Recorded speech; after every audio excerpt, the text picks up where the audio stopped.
ಅದು ಬಾದಾಮಿ ಕಲರ್ ಮುಖ್ಯಮಂತ್ರಿಗಳೇ ಅಶೋಕ್ಗೆ ಒಂದು ಗೊತ್ತಿಲ್ಲ, ಬಟ್ಟೆ ಎಲ್ಲ ಮುಖ್ಯ, ಹಾಕೊಳ್ಳೋರು ಮುಖ್ಯ ಅಂತ. ಆಯ್ತಪ್ಪ, ಸುರೇಶ್ ಕುಮಾರ್ ಭಾಳ ಬುದ್ಧಿವಂತರು ಪಾಪ. ಅವರು ಬುದ್ಧಿನ ಒಂದೊಂದು ಸಾರಿ ಸರಿಯಾದ ದಾರಿನಲ್ಲಿ ಖರ್ಚು ಮಾಡ್ತಾ ಇಲ್ಲ, ಅದೇ ಬಂದಿರೋ ತಾಪತ್ರೆ. ಅದರ್ವೈಸ್ ಬುದ್ಧಿವಂತರಿಗೆ ನಿಮ್ಮಲ್ಲಿ BJPನಲ್ಲಿ ಅಷ್ಟೊಂದು ಸ್ಥಾನ ಇಲ್ಲ ಅಂತ ಹೇಳಿ ನಾನು ಅಂದ್ಕೊಂಡಿದ್ದೀನಿ. ಇಲ್ಲ ಇರುವ ಕೇಳಿ ಸರ್, ಈ ಪಾರ್ಟಿಯಿಂದನೇ ಬಂದಿರೋದಲ್ವಾ, ಈ ಪಾರ್ಟಿಯಿಂದನೇ 6 ಸಲ MLA ಆಗಿದ್ದು, ಈ ಪಾರ್ಟಿಯಿಂದನೇ ಶಾಸಕ ಆಗಿದ್ದು, ಮಿನಿಸ್ಟರ್ ಆಗಿದ್ದು. ಈ ಪಾರ್ಟಿ ನನ್ನನ್ನ ನೋಡ್ಕೊಂಡಿರೋಷ್ಟು ಚೆನ್ನಾಗಿ, ನೀವು ಹಿಂದೆ ಇದ್ರ ಪಾರ್ಟಿ ನಿಮ್ಗೆ ನೋಡ್ಕೊಂಡಿದ್ರೆ ಚೆನ್ನಾಗಿರ್ತಾ ಇತ್ತು. ಮಂತ್ರಿಯಿಂದ ತೆಗೆದಾಕ್ಬಿಟ್ರಲ್ಲ ನಿಮಗೆ. ಮಾನ್ಯ ಸಭಾಧ್ಯಕ್ಷರೇ, ಈ 3/6/2025 IPL ಮ್ಯಾಚ್ ನಡೀತು. ಅದು ಇಲ್ಲಿ ಗುಜರಾತ್ನ ಅಹಮದಾಬಾದ್ನಲ್ಲಿ ನಡೀತು. Punjab versus RCB, royal Challengers Bangalore,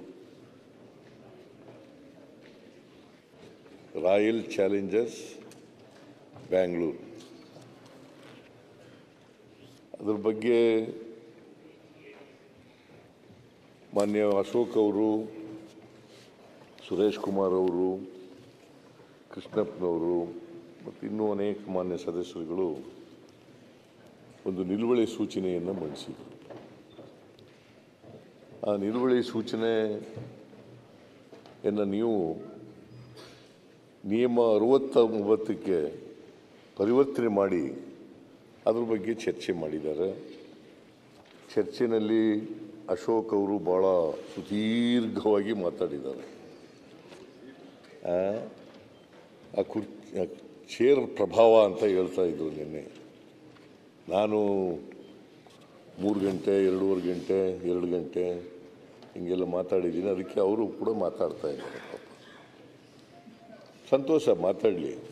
ವಿರೋಧ ಪಕ್ಷದ ನಾಯಕನಾಗಿ ನಮ್ಮದೇನು ಅಭ್ಯಂತರ ಇಲ್ಲ. ಆದರೆ ಮಾತನಾಡುವಾಗ ವಸ್ತುಸ್ಥಿತಿ ಆಧಾರವಾಗಿ ಇಟ್ಕೊಂಡು, ಫ್ಯಾಕ್ಟ್ಸ್ ಫಿಗರ್ಸ್ ಇಟ್ಕೊಂಡು ಮಾತಾಡೋದು. ಅದಕ್ಕೆ ಸುರೇಶ್ ಕುಮಾರ್ ಅವರು, ಅಶೋಕ್ ಅವರು ಮಾತಾಡಿದ್ದಾರೆ, ಸುರೇಶ್ ಕುಮಾರ್ ಅವರು ಮಾತಾಡಿದ್ದಾರೆ, ಕೃಷ್ಣಪ್ಪನು ಕೂಡ ಮಾತಾಡಿದರು, ಜ್ಞಾನೇಂದ್ರ ಕೂಡ ಮಾತಾಡಿದ್ರು ಅಂತ ಅನಿಸುತ್ತೆ. ಅದಕ್ಕೆ ನಿನ್ನೆ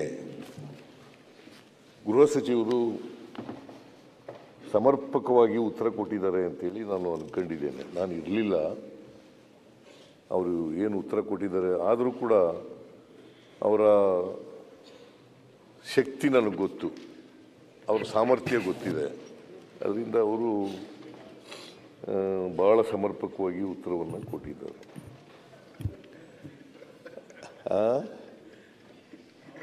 ಏನಯ್ಯ ನಗ್ತಾ ಇದೆಯಾ?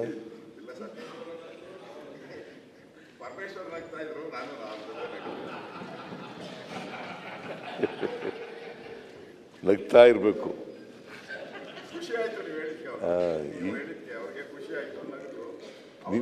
ನನಗೆ ಅವರು ಖುಷಿಯಾಗೋದಿರಲಿ, ನಿನಗೆ ಖುಷಿ ಆಯ್ತಲ್ಲ ಅನ್ನೋದು ಭಾಳ ಸಂತೋಷ ನನಗೆ.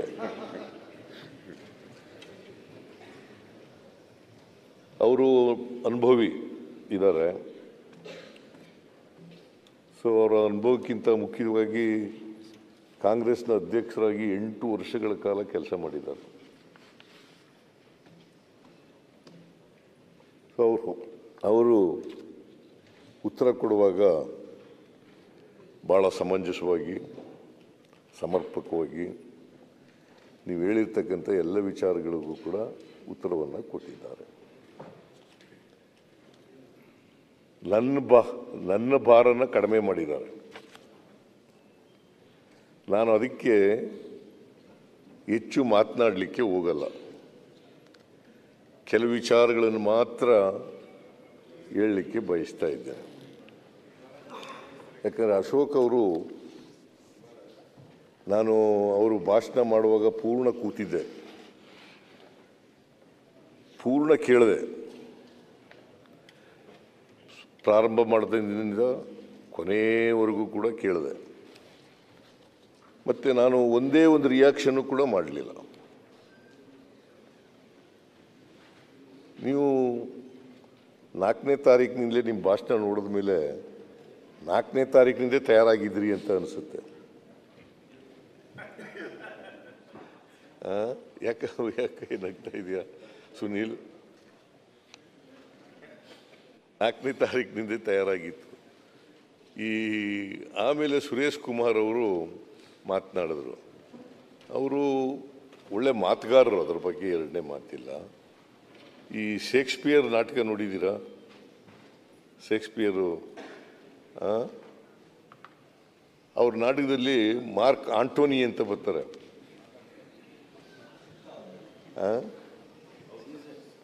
ಸೀಸರ್ಸ್ ನಾಟಕದಲ್ಲಿ ಮಾರ್ಕ್ ಆಂಟೋನಿ ಅಂತ ಬರ್ತಾರೆ.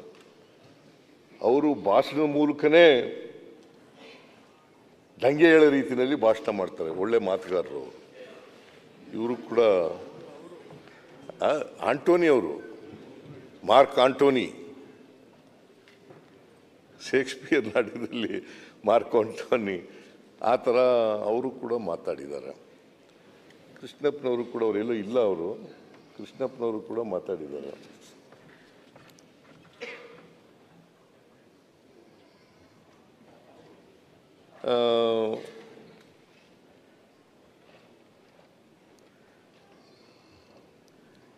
ಈ ಅಶೋಕ್ ಅವರು ಭಾಳ ವಿಚಾರಗಳನ್ನು, ವೈರ್ಲೆಸ್ ಮೆಸೇಜ್ಗಳು ಅಂತೇಳಿ ಹೇಳಿದ್ರು. ಅವೆಲ್ಲವೂ ಕೂಡ ಬಹುಶಃ ಎಲ್ಲಿ ಸಿಕ್ತೋ ಗೊತ್ತಿಲ್ಲ ನನಗೆ. ಕುನಾ ಅವರ ರಿಪೋರ್ಟು ಅಲ್ಲಿ ಅವ್ರ ಕ್ರಾನಲಾಜಿಕಲ್ ಆರ್ಡರ್ನಲ್ಲಿ ಮೆನ್ಷನ್ ಮಾಡಿದ್ದಾರೆ.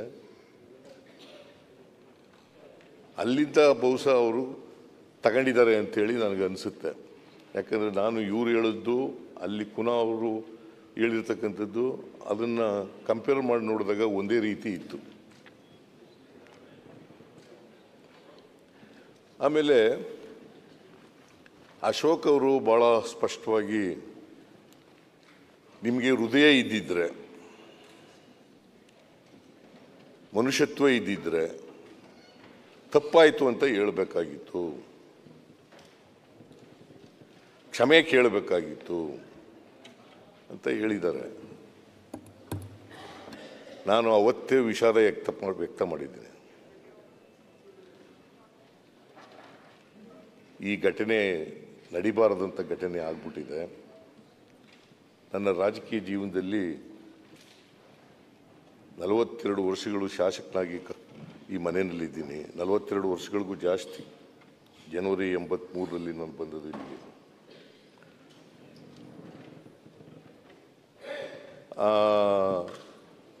83ರಿಂದ ಇವತ್ತಿನವರೆಗೆ ಇಂಥ ಘಟನೆ ನಡೆದೇ ಇರಲಿಲ್ಲ. ಇಂಥ ಕಹಿ ಘಟನೆ ಯಾವಾಗಲೂ ಕೂಡ ನಡೆದಿರಲಿಲ್ಲ. ಕಾಲು ತುಳಿತದಿಂದ 11 ಜನ ಸತ್ತಿರ್ತಕ್ಕಂಥದ್ದು, ಇಷ್ಟೊಂದು ಜನ ಸತ್ತಿರ್ತಕ್ಕಂಥದ್ದು ಕಾಲು ತುಳಿತದಿಂದ ನಾನು ನೋಡೇ ಇರಲಿಲ್ಲ. ಅದಕ್ಕೆ ದುಃಖ ಇದೆ.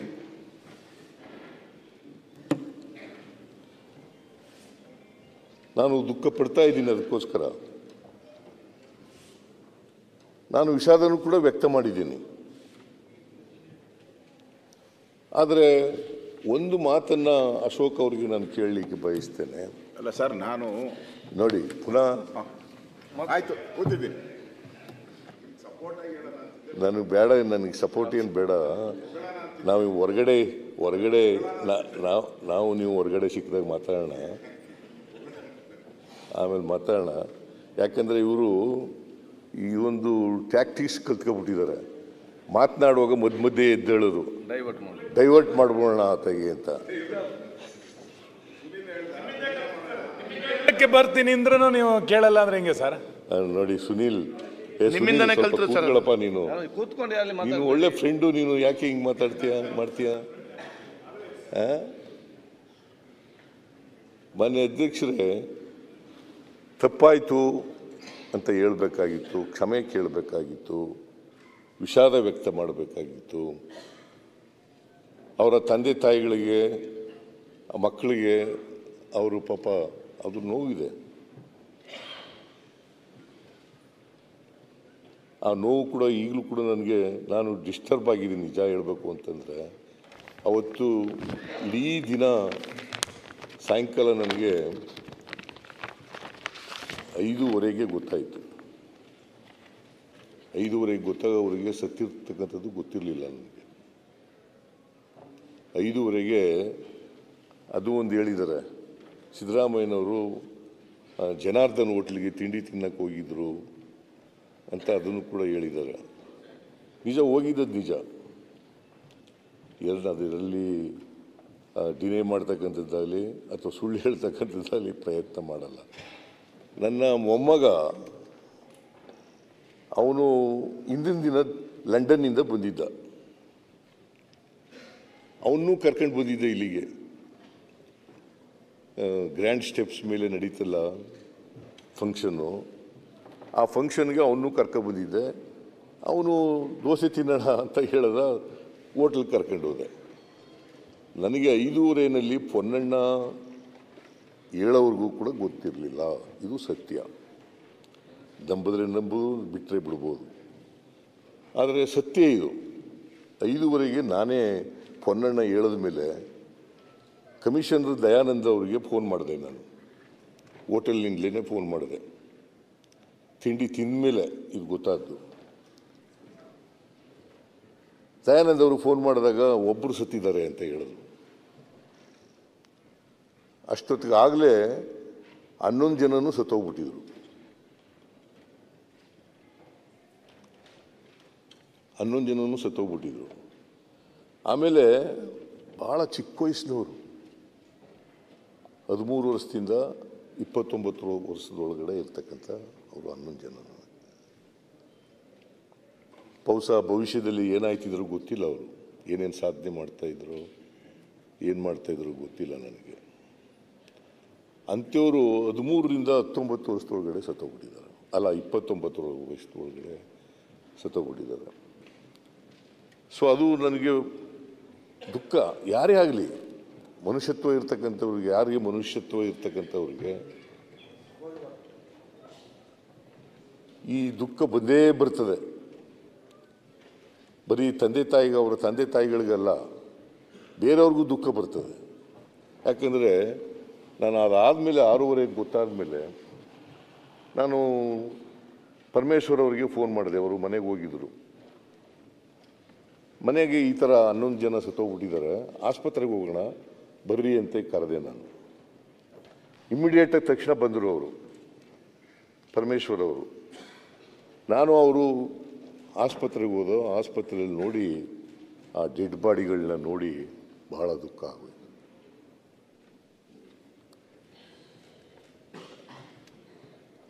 ಅದು ನನಗೆ ಭಾಳ ಡಿಸ್ಟರ್ಬ್ ಮಾಡಿಬಿಡ್ತು. ಆಮೇಲೆ ಕೂಡಲೇ ನಾನು ಹೇಳಿದೆ, ಒಂದು ಈ ಘಟನೆ ನಡಿಬಾರ್ದಂಥ ಘಟನೆ ನಡೆದುಬಿಟ್ಟಿದೆ. 11 ಜನ ಅಮಾಯಕ ಯುವಕ ಯುವತಿಯರು ಸತ್ತೋಗಿದ್ದಾರೆ. ಇದಕ್ಕೆ ಒಂದು ತಕ್ಷಣವೇ ಎಂಕ್ವೈರಿ ಮಾಡಬೇಕು ಅಂತೇಳಿ ನಾನು ಬಂದ ತಕ್ಷಣ ಮ್ಯಾಜಿಸ್ಟ್ರಿಯಲ್ ಎಂಕ್ವೈರಿ ಮಾಡಿದೆ, ಆರ್ಡರ್ ಮಾಡಿದೆ. Magisterial enquiry. ಜಗದೀಶ್ ಅಂತ ಬೆಂಗಳೂರು ನಗರದ ಜಿಲ್ಲಾ ಅಧ್ಯಕ್ಷರು, ಜಿಲ್ಲಾಧಿಕಾರಿಗಳು, D C thank you for the correction.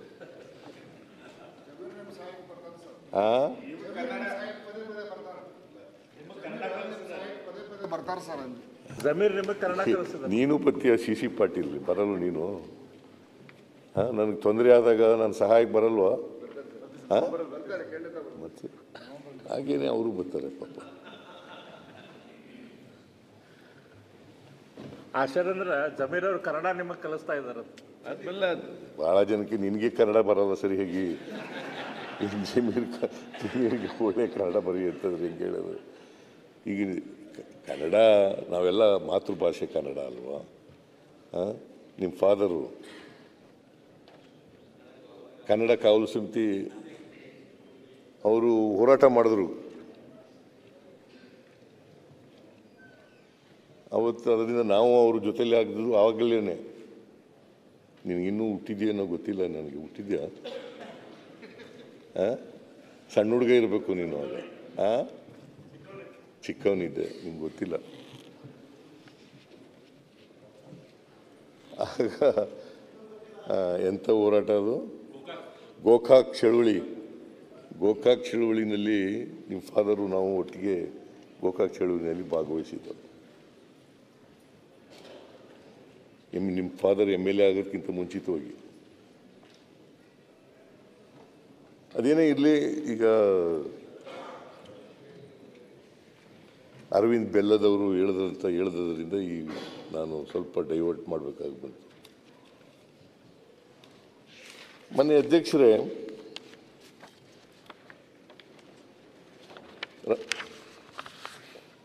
ಇವರು ಸುರೇಶ್ ಕುಮಾರ್ ಅವರು ಸರ್ಕಾರನ ಅಬೆಟ್ಟರ್ ಅಂತ ಕರೆದಿದ್ದಾರೆ. ನಾನು ಸರ್ಕಾರ ಅಬೆಟ್ಟರ್, ಈ ಸಾವಿಗೆ ಸರ್ಕಾರನೇ ಅಬೆಟ್ಟರ್ ಅಂತ ಕರೆದಿದ್ದಾರೆ. ನಾನು ಇದರ ಸದನದ ಸದಸ್ಯರಿಗೆ ಬಿಡ್ತೀನಿ, ನಾವು ಸರ್ಕಾರ ಅಬೆಟ್ಟರ ಅಲ್ವಾ, ಸಾರ್ವಜನಿಕವಾಗಿ ಬಿಡ್ತೀನಿ. ಯಾಕಂದರೆ ಜನ ತೀರ್ಮಾನ ಮಾಡಲಿ. 4ನೇ ತಾರೀಕು ಸಾಯಂಕಾಲ ಈ ಘಟನೆ ಆದಮೇಲೆ ಜಿಲ್ಲಾಧಿಕಾರಿಯ ಅಧ್ಯಕ್ಷತೆಯಲ್ಲಿ ಒಂದು ಮ್ಯಾಜಿಸ್ಟ್ರಿಯಲ್ ಎಂಕ್ವೈರಿಯನ್ನು ಆರ್ಡರ್ ಮಾಡಿದೆ. ಅದಾದಮೇಲೆ 5ನೇ ತಾರೀಕು ತನಿಖೆ ಇನ್ನೂ ಹೆಚ್ಚು ನಿಖರವಾಗಿ ಆಗಲಿ ಅನ್ನೋ ಕಾರಣಕ್ಕೋಸ್ಕರ ಹೈಕೋರ್ಟ್ನ ನಿವೃತ್ತ ನ್ಯಾಯಾಧೀಶ John Michael Cunha, retired high court judge, ಅವರ ಅಧ್ಯಕ್ಷತೆಯಲ್ಲಿ 1 ಮ್ಯಾನ್ ಕಮಿಷನ್ ಅನ್ನು ಅಪಾಯಿಂಟ್ ಮಾಡಿದೆ. 1 ಮ್ಯಾನ್ ಕಮಿಷನ್ ಅನ್ನು ಅಪಾಯಿಂಟ್ ಮಾಡಿದೆ. ಮ್ಯಾಜಿಸ್ಟ್ರೇಟ್ಗೆ, ಡಿಸ್ಟ್ರಿಕ್ಟ್ ಮ್ಯಾಜಿಸ್ಟ್ರೇಟ್ಗೆ 15 ದಿನದಲ್ಲಿ ವರದಿ ಕೊಡಬೇಕು ಅಂತ ಆದೇಶ ಮಾಡಿದ್ದು. ಮೈಕಲ್ ಕುನಾ ಅವರಿಗೆ 1 ತಿಂಗಳಲ್ಲಿ ವರದಿ ಕೊಡಿ ಅಂತೇಳಿ ಆದೇಶ ಮಾಡಿದ್ರು. ಇದು 5/6/2025 ಮಾಡಿದ್ರು.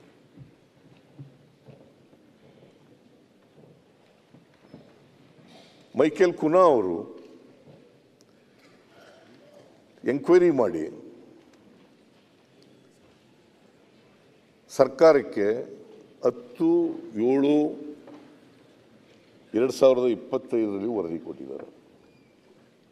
10/7/25 ವರದಿ ಕೊಟ್ಟಿದ್ದಾರೆ. 11/7/25 DC ಅವರು ವರದಿ ಕೊಟ್ಟಿದ್ದಾರೆ.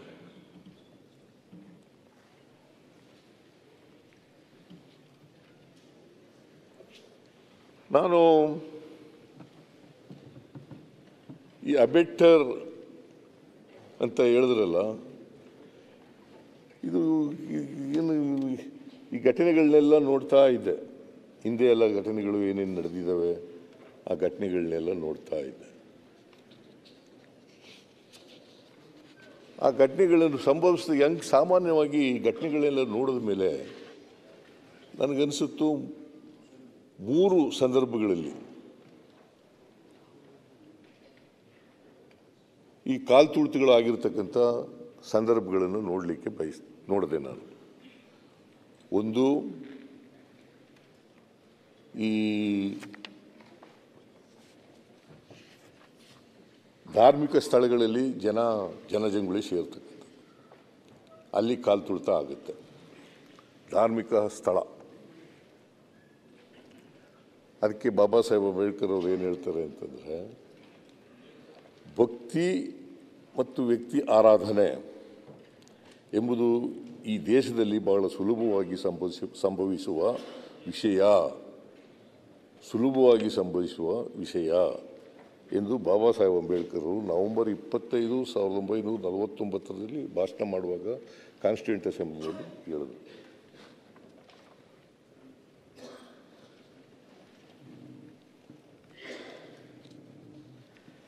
ಆದ್ದರಿಂದ ಧಾರ್ಮಿಕ ಸ್ಥಳದಲ್ಲಿ ಸೇರುವ ಜನ ಭಕ್ತರು ಸೇರ್ಬಿಡ್ತಾರೆ. ಭಾಳ ಸಾವಿರಾರು ಜನ, ಲಕ್ಷಾಂತರ ಜನ ಸೇರ್ಬಿಡ್ತಾರೆ. ಅಂಥ ಸ್ಥಳಗಳಲ್ಲಿ ನಡೀತದೆ, ಕಾಲು ತುಳಿತ ಆಗುತ್ತೆ. ಕ್ರೀಡೆ ಅಥವಾ ಇನ್ಯಾವುದೇ ಸಂಭ್ರಮಾಚರಣೆ ಅಥವಾ ಶೋಕಾಚರಣೆ ಸಂದರ್ಭದಲ್ಲಿ ಮತ್ತು ಭಯದಿಂದ ಓಡೋಗ್ತಾರಲ್ಲ, ಭಯದಿಂದ ಓಡುವಾಗ ಕಾಲು ತುಳಿತಗಳು ಆಗ್ತವೆ. ನಾನು ಸಾಮಾನ್ಯವಾಗಿ 3 ಈ ಥರದ ಸಂದರ್ಭಗಳಲ್ಲಿ ಕಾಲು ತುಳಿತ ಆಗ್ತವೆ ಅಂತಕ್ಕಂಥದ್ದನ್ನು ನೋಡಿದ್ದೇನೆ. ಕಳೆದ 10 ವರ್ಷಗಳಲ್ಲಿ 20 ಕಾಲು ತುಳಿತಗಳಾಗಿದ್ದಾವೆ. 10 ವರ್ಷಗಳಲ್ಲಿ 20 ಕಾಲು ತುಳಿತಗಳಾಗಿದ್ದಾವೆ. ನಾನು ಭಾಳ ಹಿಂದಿನಿಂದ ಹೋಗಲ್ಲ, 2008ರಿಂದ ಹೇಳಲಿಕ್ಕೆ ಬಯಸ್ತೇನೆ. 3/8/2008ರಲ್ಲಿ ನೈನಾದೇವಿ ದೇವಸ್ಥಾನ, ಬಿಲಾಸ್ಪುರ್, ಹಿಮಾಚಲ್ ಪ್ರದೇಶ್, 162 ಸಾವುಗಳಾಗ್ತವೆ ಕಾಲು ತುಳಿತದಿಂದ. ಆಗ ಅಧಿಕಾರದಲ್ಲಿದ್ದವರು ಬಿಜೆಪಿಯವರು. ಪ್ರೇಮ್ ಕುಮಾರ್ ಧುಮಾಲ್ ಅಂತಕ್ಕಂಥವರು ಚೀಫ್ ಮಿನಿಸ್ಟರ್, ಅವರು ಬಿಜೆಪಿ ಚೀಫ್ ಮಿನಿಸ್ಟರ್.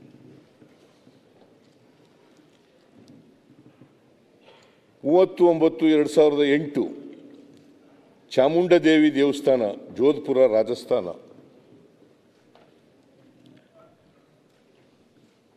ಅಲ್ಲಿ ಸುಮಾರು 250 ಜನ ಸಾಯ್ತಾರೆ. 250 ಜನ ಕಾಲು ತುಳಿತದಿಂದ 250 ಜನ ಸಾಯ್ತಾರೆ. ಆಗ ಬಿಜೆಪಿ ಅಲ್ಲಿದ್ದದ್ದು, ಅಧಿಕಾರದಲ್ಲಿದ್ದದ್ದು ಬಿಜೆಪಿ ಪಾರ್ಟಿ. ಆಗ ಚೀಫ್ ಮಿನಿಸ್ಟರ್ ಆಗಿದ್ದವರು ವಸುಂಧರಾ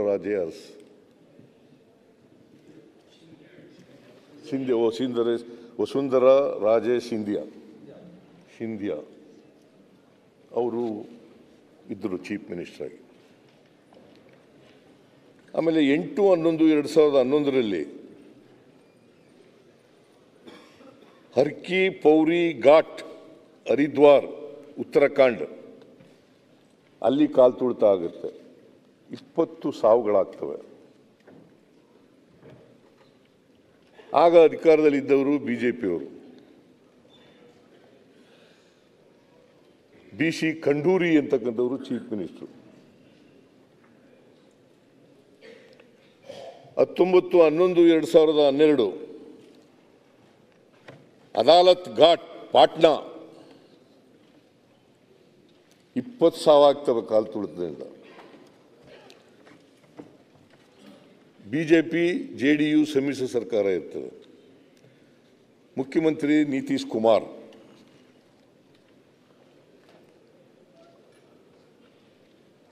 13/10/2013 ರತ್ನಗರ್ ದೇವಸ್ಥಾನ, ಮಧ್ಯಪ್ರದೇಶ, 115 ಸಾವುಗಳಾಯ್ತವೆ. ಅವಾಗಲೂ ಅಧಿಕಾರದಲ್ಲಿದ್ದವರು ಬಿಜೆಪಿ ಪಕ್ಷ. ಆಗ ಮುಖ್ಯಮಂತ್ರಿ ಆಗಿದ್ದವರು ಯೋಗಿ ಆದಿತ್ಯನಾಥ ಅವರು. 2021 ಹರಿದ್ವಾರದಲ್ಲಿ, ಉತ್ತರಾಖಂಡ್ 6 ಸಾವಾಯ್ತವೆ. ಆಗ ಬಿಜೆಪಿ ಅಧಿಕಾರದಲ್ಲಿತ್ತು. ಪುಷ್ಕರ್ ಸಿಂಗ್ ಧಾಮಿ ಅನ್ನೋರು ಮುಖ್ಯಮಂತ್ರಿ ಆಗಿದ್ದರು. 30/3/2023 ಬಾಲೇಶ್ವರ ಮಧ್ಯಪ್ರದೇಶ 36 ಸಾವು, ಬಿಜೆಪಿ ಅಧಿಕಾರದಲ್ಲಿತ್ತು. ಶಿವರಾಜ್ ಸಿಂಗ್ ಚೌಹಾಣ್ ಅವರು ಮುಖ್ಯಮಂತ್ರಿಗಳು. ಅತ್ರಾಸ್ ಉತ್ತರ ಪ್ರದೇಶ ಸುಮಾರು 121 ಸಾವುಗಳಾಯ್ತವೆ ಕಾಲು ತುಳಿತದಿಂದ. ಆಗ ಮುಖ್ಯಮಂತ್ರಿ ಆಗಿದ್ದವರು ಯೋಗಿ ಆದಿತ್ಯನಾಥ್, ಬಿಜೆಪಿಯವರು.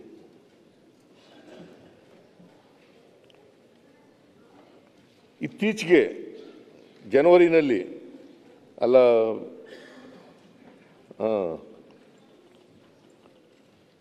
ಜನವರಿನಲ್ಲಿ 29/1/2025 ಪ್ರಯಾಗರಾಜ್ ಉತ್ತರ ಪ್ರದೇಶ ಸುಮಾರು 39 ಜನ ಸಾಯ್ತಾರೆ. ಆಗ ಬಿಜೆಪಿ ಅಧಿಕಾರದಲ್ಲಿತ್ತು. ಈಗ ಜನವರಿನಲ್ಲಿ ಬಿಜೆಪಿ ಅಧಿಕಾರದಲ್ಲಿ ಉತ್ತರ ಪ್ರದೇಶದಲ್ಲಿ ಯೋಗಿ ಆದಿತ್ಯನಾಥ್ ಮುಖ್ಯಮಂತ್ರಿ ಆಗಿದ್ದರು. Delhi railway station 15/2/2025 18 ಸಾವಾಯ್ತವೆ. ಬಿಜೆಪಿ ಅಧಿಕಾರದಲ್ಲಿರ್ತವೆ. ರೇಖಾ ಗುಪ್ತಾ ಅನ್ನೋರು ಶ್ರೀಮತಿ ರೇಖಾ ಗುಪ್ತಾ ಅವರು ಚೀಫ್ ಮಿನಿಸ್ಟರು. 3/5/2025 ಲಾಯ್ರಿ ದೇವಿ ದೇವಸ್ಥಾನ ಗೋವಾ 6 ಜನ ಸತ್ತೋಗ್ತಾರೆ ಕಾಲು ತುಳಿತದಲ್ಲಿ. ಬಿಜೆಪಿ ಅಧಿಕಾರದಲ್ಲಿತ್ತು. ಪ್ರಮೋದ್ ಸಾವಂತ್ ಅವರು ಗೋವಾದ ಮುಖ್ಯಮಂತ್ರಿ. 9/6/2025 ಮುಂಬೈ ರೈಲ್ವೆ ಸ್ಟೇಷನ್ 4 ಸಾವು. BJP Devendra Fadnavis Maharashtra chief minister. 27/7/2025 Haridwar Uttarakhand 6 ಸಾವು. ಬಿಜೆಪಿ ಪುಷ್ಕರ್ ಸಿಂಗ್ ಧಾಮಿ ಮುಖ್ಯಮಂತ್ರಿ. ಆಮೇಲೆ ಮಾನ್ಯ ಅಧ್ಯಕ್ಷರೇ, ಗುಜರಾತ್ನಲ್ಲಿ 2022 ಮತ್ತು 25ರಲ್ಲಿ 2022 ಮತ್ತು 2025 ಸೇತುವೆಗಳು ಕುಸಿದು ಬಿದ್ದೋಗ್ಬಿಡ್ತವೆ. ಜನ ಭಯದಿಂದ ಓಡ್ತಾರೆ. ಆಗ 100 ಜನ ಸತ್ತೋಗ್ತಾರೆ.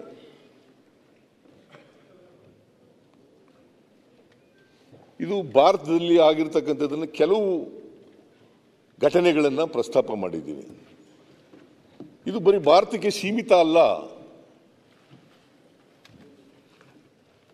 ಜಗತ್ತಿನ ಬೇರೆ ಬೇರೆ ದೇಶಗಳಲ್ಲೂ ಕೂಡ ಕಾಲು ತುಳಿತ ಆಗಿದ್ದಾವೆ.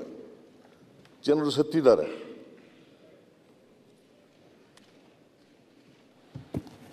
ಜಗತ್ತಿನ ಬೇರೆ ಬೇರೆ ದೇಶಗಳಲ್ಲೂ ಕೂಡ ಕಾಲು ತುಳಿತ ಆಗಿದ್ದಾವೆ, ಜನರು ಸತ್ತಿದ್ದಾರೆ. 1989ರಲ್ಲಿ ಇಂಗ್ಲೆಂಡ್ನ ಶೆಫೀಲ್ಡ್ 97 ಜನ ಮರಣ ಹೊಂದಿದರು. ಆಮೇಲೆ ಅಮೆರಿಕ 2013ರಲ್ಲಿ 3 ಜನ ಮರಣ ಹೊಂದ್ತಾರೆ ಕಾಲು ತುಳಿತದಿಂದ. 2022ರಲ್ಲಿ ಇಂಡೋನೇಷ್ಯಾದ ಫುಟ್ಬಾಲ್ ಸ್ಟೇಡಿಯಂನಲ್ಲಿ 174 ಜನ ಮರಣ ಹೊಂದ್ತಾರೆ. ಅಶೋಕ್ 170 ಇಂಡೋನೇಷ್ಯಾ ಮಾತಾಡಬೇಡ ಅಂತ ಹೇಳಿದ್ದಾರೆ. ಅವ್ರು ನಿಮ್ಮ ವಿವಿಧ ಸ್ನೇಹ ಇದೆಯಲ್ಲ, ಅದರಿಂದ ನಿಮ್ಮ ಸ್ನೇಹದ ಮೇಲೆ ಮಾತಾಡಿದ್ದಾರೆ ಅಷ್ಟೇ. ಅವ್ರಿಗಿಂತ ಜಾಸ್ತಿ ನೀವು ಸ್ನೇಹಿತರು. ಅದು ಸರಿ, ನನಗೆ ಒಳ್ಳೆ ಸ್ನೇಹಿತ ನೀನು, ಅದರ ಬಗ್ಗೆ ಎರಡನೇ ಮಾತಿಲ್ಲ. ಆದರೆ ಇಲ್ಲಿ ಅಸೆಂಬ್ಲಿನಲ್ಲಿರುವಾಗ ಒಂಥರ ಇರ್ತೀಯ, ಹೊರಗಡೆ ಇದ್ದಾಗ ಒಂಥರ ಇರ್ತೀಯ. ಅದೇ ಬಂದಿರೋ ತಾಪತ್ರಯ ನನಗೆ. ಅವಾಗ ಚೇರ್ ಮಹಿಮೆ ಅಂತ ಅಲ್ಲಿ ಕೂತ್ಕೊಂಡಾಗ ಅವ್ರ ಹೆಂಗೆ ಆಡ್ತಾರೆ, ಆಚೆ ಬಂದಾಗ ಬೇರೆ ಥರ ಮಾತಾಡ್ತಾರೆ. ಇಲ್ಲಿ ಕೂತ್ಕೊಂಡಾಗ ನಾವು ಹಂಗೆ, ನೀವು ಅಲ್ಲಿ ಕೂತ್ಕೊಂಡಾಗ ನೀವು ಹಾಗೆ. ಮಹಿಮೆ ಮಹಿಮೆ ಅನ್ನೋದಕ್ಕಿಂತ ಜವಾಬ್ದಾರಿ. ಕರೆಕ್ಟ್. ಜವಾಬ್ದಾರಿ. ಕೂತ್ಕೋ ಸುನೀಲ್, ಕೇಳಪ್ಪ ಮರಯ್ಯ. ಇವೆಲ್ಲ ನಿಮ್ಗೆ ಹೇಳಿಲ್ಲ ಅಂತ ನಾ ಹೇಳ್ತಾ ಇದ್ದೀನಿ. ನೀವು ಹೇಳಿದ್ರೆ ನಾನು ಹೇಳ್ತಾನೆ ಇರಲಿಲ್ಲ. ನೀವು ಒಳಗೊಂದು ಹೊರಗೊಂದು ಸ್ನೇಹ ಇದೆ ಅಂದ್ರಲ್ಲ, ಸ್ವಲ್ಪ ವಿವರಣೆ ಕೊಡಿ ಅಂತ ಕಷ್ಟ. ಒಳಗೊಂದು ಸ್ನೇಹ ಹೊರಗೊಂದು ಸ್ನೇಹ. ಒಬ್ಬನೇ ಸಿಕ್ಕು ಹೇಳ್ತೀನಿ.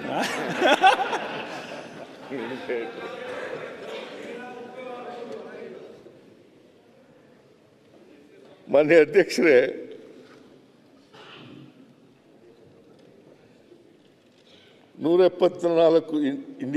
ಇದರಲ್ಲಿ ಇಂಡೋನೇಷ್ಯಾದಲ್ಲಿ ಫುಟ್ಬಾಲ್ ಸ್ಟೇಡಿಯಂನಲ್ಲಿ 174 ಜನ ಮೃತಪಡ್ತಾರೆ ಕಾಲು ತುಳಿತದಲ್ಲಿ. 2025 ಜೂನ್ನಲ್ಲಿ ಪ್ಯಾರಿಸ್ನಲ್ಲಿ 2 ಮರಣ ಆಗ್ತಾರೆ. ಪ್ಯಾರಿಸ್ನಲ್ಲಿ, ಫ್ರಾನ್ಸ್ ದೇಶ, ಪ್ಯಾರಿಸ್ನಲ್ಲಿ ಆಗ್ತಾರೆ. ನಾನು ಯಾಕೆ ಈ ಮಾತುಗಳನ್ನು ಪ್ರಸ್ತಾಪ ಮಾಡ್ತಾ ಇದ್ದೀನಿ ಅಂತಂದರೆ, ಕಾಲು ತುಳಿತ ಬಹಳ ವರ್ಷಗಳಿಂದ ನಡ್ಕೊಂಡು ಬಂದಿದೆ. ನಮ್ಮ ದೇಶ ಅಷ್ಟೇ ಅಲ್ಲ, ನಮ್ಮ ರಾಜ್ಯ ಅಷ್ಟೇ ಅಲ್ಲ, ಬೇರೆ ರಾಜ್ಯಗಳಲ್ಲೂ ಕೂಡ ನಡೆದಿದೆ, ಜಗತ್ತಿನ ಬೇರೆ ಬೇರೆ ದೇಶಗಳಲ್ಲೂ ಕೂಡ ನಡೆದಿದೆ ಅಂತಕ್ಕಂಥ ವಿಷಯವನ್ನು ಸದನದ ಮುಂದೆ ಪ್ರಸ್ತಾಪ ಮಾಡಲಿಕ್ಕೋಸ್ಕರವಾಗಿ ಈ ವಿಚಾರನ ಹೇಳಲಿಕ್ಕೆ ಬಯಸ್ತಾ ಇದ್ದೇನೆ. ನಾನು ಸುರೇಶ್ ಕುಮಾರ್ ಅವ್ರನ್ನ ಭಾಳ ಓದ್ಕೊಂಡಿದ್ದಾರೆ, ಸೂಕ್ಷ್ಮಜ್ಞರು ಅಂತೆಲ್ಲ ಅಂದ್ಕೊಂಡಿದ್ದೆ. ಯಾಕೋ ಇವತ್ತು ಇದರಲ್ಲಿ ಈ ಪ್ರಕರಣದಲ್ಲಿ ಮಾತಾಡುವಾಗ ನಮ್ಮನ್ನೇ ಅಬೇಟರ್ ಅಂತ ಕರೆದುಬಿಟ್ಟಿದ್ದಾರೆ. ನನ್ನ ನಂಬಿಕೆ ಸುಳ್ಳಾಗಿದೆಯೋ ಸತ್ಯ ಆಗಿದೆಯೋ ಅಂಥದ್ದನ್ನು ಬಹುಶಃ ಅವರೇ ತೀರ್ಮಾನ ಮಾಡಬೇಕು ಅಂತಕ್ಕಂಥ ಮಾತುಗಳನ್ನು ಹೇಳಲಿಕ್ಕೆ ಬಯಸ್ತಾ ಇದ್ದೀನಿ. ಆದ್ದರಿಂದ ಮೊನ್ನೆ ಅಧ್ಯಕ್ಷರೇ, ಈ ಕಾಲು ತುಳಿತ ಅಂತಕ್ಕಂಥದ್ದು ಭಕ್ತಿ ಪ್ರಾರ್ಥನಾ ಮಂದಿರಗಳಲ್ಲಿ, ಆಮೇಲೆ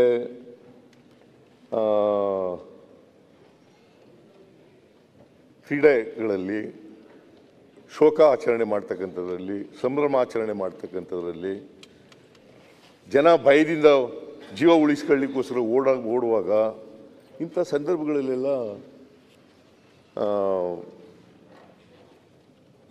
ಈ ಕಾಲು ತುಳಿತಗಳು ಆಗ್ತವೆ. ಆಮೇಲೆ ಸುರೇಶ್ ಕುಮಾರ್ ಇನ್ನೊಂದು ಮಾತು ಹೇಳಿದರು, ಸಮೂಹ ಸನ್ನಿ ಅಲ್ಲ, ಸಮೂಹ ಸನ್ನಿ, ಇಂಗ್ಲೀಷ್ನಲ್ಲಿ ಅದಕ್ಕೆ ಮಾಸ್ ಹಿಸ್ಟೀರಿಯಾ ಅಂತ ಕರೀತಾರೆ.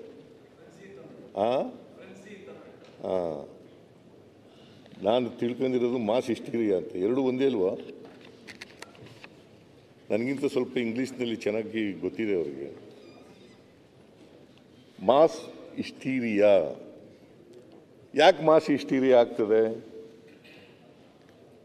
ಇದು ತಪ್ಪಿಸ್ಲಿಕ್ಕೆ ಸಾಧ್ಯನಾ?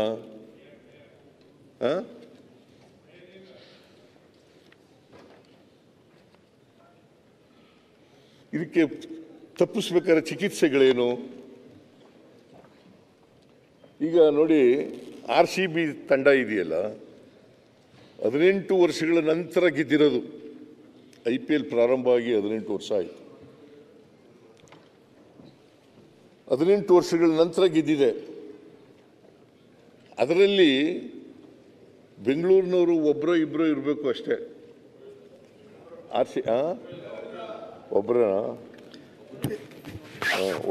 ಒಬ್ಬರಿದ್ದರು. ಅವ್ರು ಯಾರವರು ರಣಜಿ ಟ್ರೋಫಿ ಅಧ್ಯಕ್ಷರಾಗಿ ಕ್ಯಾಪ್ಟನ್ ಆಗಿದ್ರಲ್ಲ, ಗೊತ್ತಿಲ್ವಾ? ನಿಂಗೇನು ಗೊತ್ತಿಲ್ಲ, ಕ್ರಿಕೆಟ್ ಗೊತ್ತಿಲ್ಲ ಚಿನ್ನರಪ್ಪ?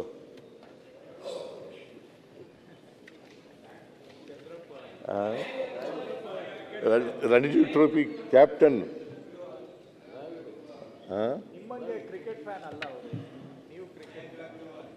ಕ್ರಿಕೆಟ್ ಫಾಲೋಯರ್ ನಾನು ಅಷ್ಟೇ, ಫ್ಯಾನ್ ಅಲ್ಲ. ನನಗೆ ಕ್ರಿಕೆಟ್ ಫ್ಯಾನ್ ಆಗಿಬಿಟ್ರೆ ಏನಾಗ್ಬಿಡ್ತದೆ, ಕ್ರಿಕೆಟ್ ಫ್ಯಾನ್ ಅಷ್ಟೇ. ನೋ ಕ್ರಿಕೆಟ್ ಫ್ಯಾನು ಅಲ್ಲ, ಕ್ರಿಕೆಟ್ ಫಾಲೋಯರ್. ನಾನು ಕ್ರಿಕೆಟ್ ಆಡಿಲ್ಲ ಯಾವತ್ತೂ. ನಿಜ ಹೇಳಬೇಕು ಅಂದರೆ ಹೈಸ್ಕೂಲ್ನಲ್ಲಿ ಇರುವಾಗ ಗಲಾಟೆ ಮಾಡಿ ಒಂದೊಂದು ಸಾರಿ ಬ್ಯಾಟ್ ಔಟ್ ಆಗಿಬಿಡುವೆ, ಅದರಿಂದ ಆಡೋದೇ ಬಿಟ್ಬಿಟ್ಟೆ ನಾನು. ಕಬಡ್ಡಿ ಆಡ್ತಿದ್ದೆ, ಕಬಡ್ಡಿ ಪ್ಲೇಯರ್.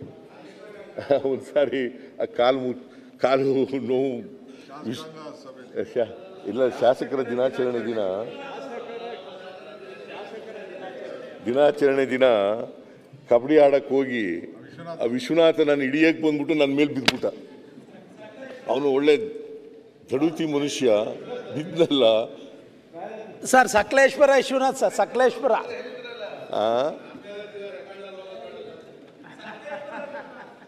ಸಕಲೇಶ್ಪುರ. ಈ ವಿಶ್ವನಾಥ ಅಲ್ಲಪ್ಪ, ನೀ ವಿಶ್ವನಾಥ ಅಲ್ಲ. ವಿಶ್ವನಾಥ್ ಅಂತೇಳಿ ಸಕಲೇಶ್ಪುರದವ್ರು ಇದ್ರು 2008ಕ್ಕಿಂತ ಮುಂಚಿತವಾಗಿ. ಆಗ MLA ಆಗಿದ್ರ ನೀವು? ಇಲ್ಲ. ವಿಶ್ವನಾಥ್ ಅಂತೇಳಿ ಅವರು ರೈತ ಸಂಘದಲ್ಲಿದ್ದರು, ನನಗೂ ಪರಿಚಯ ಮೊದಲಿನಿಂದ ರೈತ ಸಂಘದಲ್ಲಿ. ಸ್ವಲ್ಪ ದಡುತಿಯಾಗಿದ್ದರು. ನನಗೆ 2 ಲಿಗಾಮೆಂಟ್ ಕಟ್ಟಾಗ್ಬಿಟ್ಟವು. ಒಂದು ಲಿಗಾಮೆಂಟು ಮಂಡಿನಲ್ಲಿ, ಇನ್ನೊಂದು ಮಂಡಿ ಕೆಳಗಡೆ. ಆ 2 ಲಿಗಾಮೆಂಟ್ಗಳು ಕಟ್ಟಾಗ್ಬಿಟ್ಟು ಸದ್ಯ ರಿಕವರ್ ಆಯಿತು ನನಗೆ. ಆಗ 1 ತಿಂಗಳು ಎಷ್ಟೋ ಇದರಲ್ಲಿದ್ದೆ. ಆಮೇಲೆ ತಿರುಗಾಡಕ್ಕಾಯ್ತಿರ್ಲಿಲ್ಲ.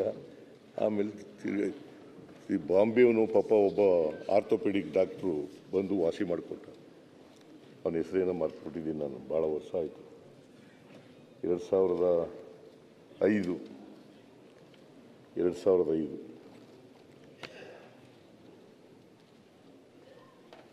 ಆಗ ನನ್ನನ್ನು JDSನಿಂದ ಎಕ್ಸ್ಪೆಲ್ ಮಾಡಿಬಿಟ್ಟಿದ್ರು ಆ ವರ್ಷ.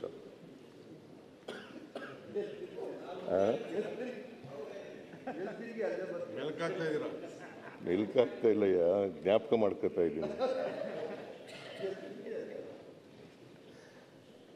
ನಾನು ಹುಬ್ಬಳ್ಳಿಗೆ ಹಂಗೆ ಕುಂತ್ಕೊಂಡೇ ಹೋಗಿದ್ದೆ. ಹುಬ್ಬಳ್ಳಿನಲ್ಲಿ ಅಹಿಂದ ಸಮಾವೇಶ ನಡೀತು, ಅದಕ್ಕೆ ಕುಂತ್ಕೊಂಡೇ ಹೋಗಿದ್ದೆ. ಕುಂತ್ಕೊಂಡು ಹೋಗಿ ಅದನ್ನು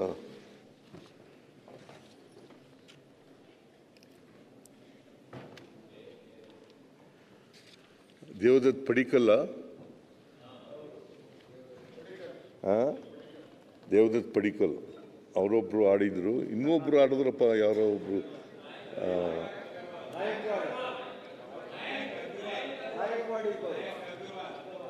ಅಗರ್ವಾಲ್. ಕರೆಕ್ಟ್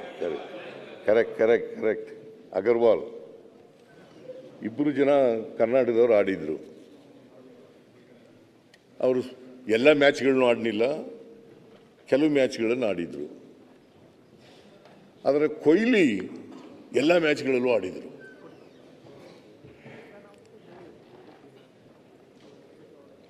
ನಾನು ಕೆಲವು ಮ್ಯಾಚ್ಗಳನ್ನ ನೋಡಿದ್ದೆ, ಕ್ರಿಕೆಟ್ ಸ್ಟೇಡಿಯಂಗೂ ಹೋಗಿ ನೋಡಿದ್ದೆ. ಬೆಂಗಳೂರಿನಲ್ಲಿ ಮ್ಯಾಚ್ಗಳು ನಡೆದಾಗ ಕ್ರಿಕೆಟ್ ಸ್ಟೇಡಿಯಂನಲ್ಲೂ ಕೂಡ ಹೋಗಿ ನೋಡಿದ್ದೆ.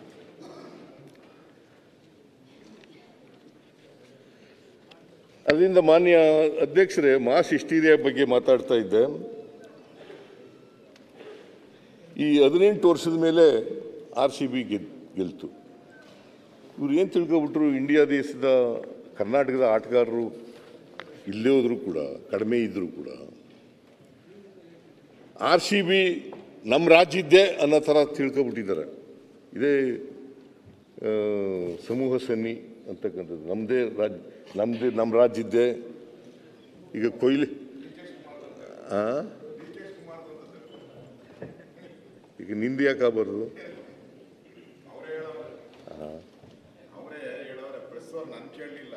ಅವ್ರು ಕೇಳಿದ್ರು DK ಶಿವಕುಮಾರ್ ಅವ್ರನ್ನ, ನಿಮ್ದೇ ಅಂತ. ಇಲ್ಲಪ್ಪ, ನಾನು RC ರಾಯಲ್ ಚಾಲೆಂಜ್ ವಿಸ್ಕಿನೇ ಕುಡ್ದಿಲ್ಲ ನಾನು ಅಂತ ಹೇಳಿದ್ರು. ಬೆಂಗಳೂರು ಸಿಟಿ ಇನ್ಚಾರ್ಜ್ ಮಿನಿಸ್ಟ್ರು,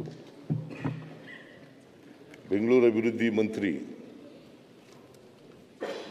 ಅದಕ್ಕೆ ಹೇಳಿರ್ಬೇಕು. RCB ನೀನು ಹೊರಗಡೆ ಅದೇ ಹೇಳ್ತೀಯ, ಇಲ್ಲಿ ಹೇಳೋದಿಲ್ಲ ಅಷ್ಟೇ. ನಂದೇ ಅಂತಾನೆ. ಯಾಕಂತಂದರೆ ಈ ಟ್ರೋಫಿ ಗೆದ್ದ ಮೇಲೆ ಏನಾಗೋಯ್ತು, ಜನಗಳಿಗೆ ನಮ್ಮ ಟೀಮಿಗೆ ಗೆದ್ದುಬಿಡ್ತು, ಕರ್ನಾಟಕನೇ ಗೆದ್ದುಬಿಡ್ತು ಅನ್ನೋ ಥರ ಭಾವನೆ ಬಂದ್ಬಿಡ್ತು.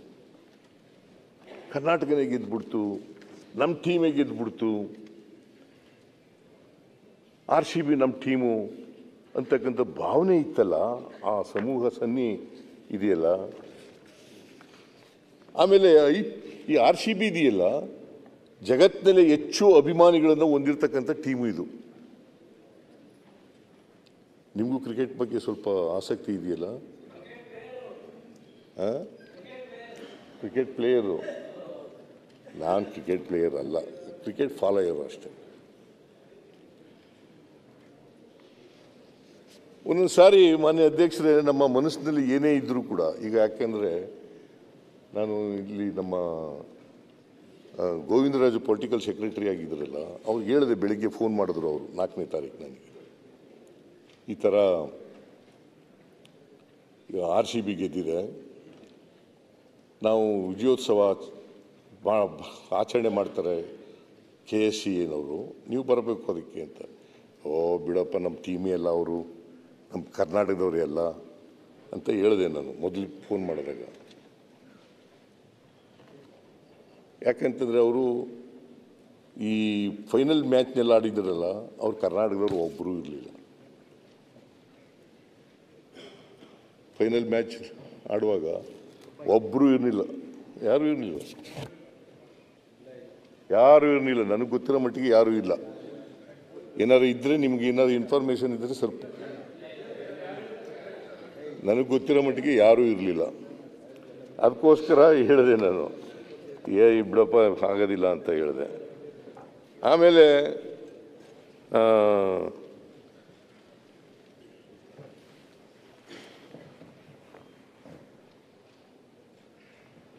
ಬೆಂಗಳೂರಿನ ಅಸ್ಮಿತೆ ಅಂತ ತಿಳ್ಕೊಬಿಟ್ಟಿದ್ದಾರೆ ಈ ಟೀಮನ್ನು, RCB ಟೀಮನ್ನು, ಬೆಂಗಳೂರಿನ ಅಸ್ಮಿತೆ. ಅದಕ್ಕೇ 3ನೇ ತಾರೀಕು ರಾತ್ರಿ ಮ್ಯಾಚ್ ನಡೆದದ್ದು, ಜೂನ್ ತಿಂಗಳು 3ನೇ ತಾರೀಕು ರಾತ್ರಿ ಮ್ಯಾಚ್ ನಡೆದದ್ದು. ರಾತ್ರಿ ಎಲ್ಲ ಜನ ಸಂಭ್ರಮಾಚರಣೆ ಮಾಡಿದ್ದಾರೆ. ಇದು ಸಮೂಹ ಸನ್ನಿ ಮಾಸ್ ಹಿಸ್ಟೀರಿಯಾ. ಇದನ್ನು ನಾವು ಎಷ್ಟೇ ವಿರೋಧ ಮಾಡಿದ್ರೂ ಕೂಡ ಜನ ಆಶೋತ್ತರಗಳಿದ್ದಾವಲ್ಲ, ಜನರ ಆಶೋತ್ತರಗಳು ಒಂದೊಂದು ಸಾರಿ ಸರ್ಕಾರನೂ ಕೂಡ ಮುಣಿಬೇಕಾಗ್ತದೆ. ನಾವು ಪ್ರಜಾಪ್ರಭುತ್ವದಲ್ಲಿ ನಂಬಿಕೆ ಇಟ್ಕೊಂಡಿರ್ತಕ್ಕಂಥವ್ರು, ಈ ಆಶೋತ್ತರಗಳಿದ್ದಾವಲ್ಲ, ಜನರ ಆಶೋತ್ತರಗಳು, ಒಂದೊಂದು ಸಾರಿ ಆಶೋತ್ತರಗಳಿಗೆ ಅವು ಮುಖ್ಯವಾಗ್ತವೆ ಹೊರತು, ಮತ್ತು ಇದು ಪ್ರಜಾಪ್ರಭುತ್ವದ ಲಕ್ಷಣ. ಜನರ ಆಶೋತ್ತರಗಳಿದಾವಲ್ಲ, ಬಹುಸಂಖ್ಯಾತ ಜನ ಏನು ವಿಚಾರ ಮಾಡ್ತಾರೆ, ಏನು ಇಷ್ಟಪಡ್ತಾರೆ, ಅವ್ರ ಆಶೋತ್ತರಗಳೇನಿರ್ತವೆ, ಇದು ಭಾಳ ಮುಖ್ಯ ಆಗ್ತದೆ. ಇದಾದ ಮೇಲೆ ಅಶೋಕ್ ಅವರು ಒಂದು ಪ್ರಜಾವಾಣಿ ಎಡಿಟೋರಿಯಲ್ 5ನೇ ತಾರೀಕಿಂದು, 4ನೇ ತಾರೀಕು ನಡೀತು, ಕಾಲು ತುಳಿತ ಆಯಿತು, 11 ಜನ ಸತ್ತೋದ್ರು. ಆಗ ಪ್ರಜಾವಾಣಿ ಪತ್ರಿಕೆಯವರು ಒಂದು ಎಡಿಟೋರಿಯಲ್ ಬರೀತಾರೆ. ಆ ಎಡಿಟೋರಿಯಲ್ನಲ್ಲಿ ಅಶೋಕ ಅವರು ಅದೇ ಅದರಲ್ಲಿ ಏನು ಹೇಳಿದ್ರಿ, ಸೆಲೆಕ್ಟೆಡ್ ಆಗಿ ಹೇಳಿದ್ದೀವಿ ನಾವು ಅಲ್ವಾ, ಎಲ್ಲನೂ ಪೂರ ಹೇಳಿಲ್ಲ. ನಾನೆಲ್ಲಪ್ಪ, ನೀನು ಹೇಳಿದ್ರೆ ಚೆನ್ನಾಗಿರ್ತಿತ್ತು, ನೀನೇ ಹೇಳಿದರೆ, ಯಾಕೆಂದರೆ ರೆಫರ್ ಮಾಡಿದವ್ರು ನೀವು ಅಲ್ವಾ. ನನ್ನ ಹತ್ರನೂ ಇದೆ, ಬೇಡ, ನನ್ನ ಹತ್ರನೇ ಇದೆ, ನಾನೇ ಓದ್ಬಿಡ್ತೀನಿ ಬೇಕಾದ್ರೆ.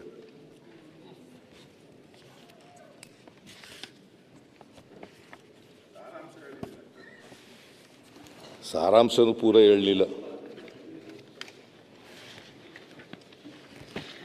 ಇಲ್ಲಿದೆ ಬಿಡಪ್ಪ, ತಗೋ.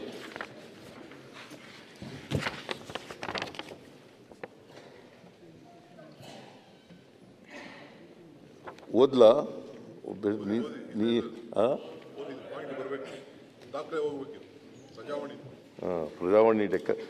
ಪ್ರಜಾವಾಣಿನಲ್ಲಿ ಎಡಿಟೋರಿಯಲ್.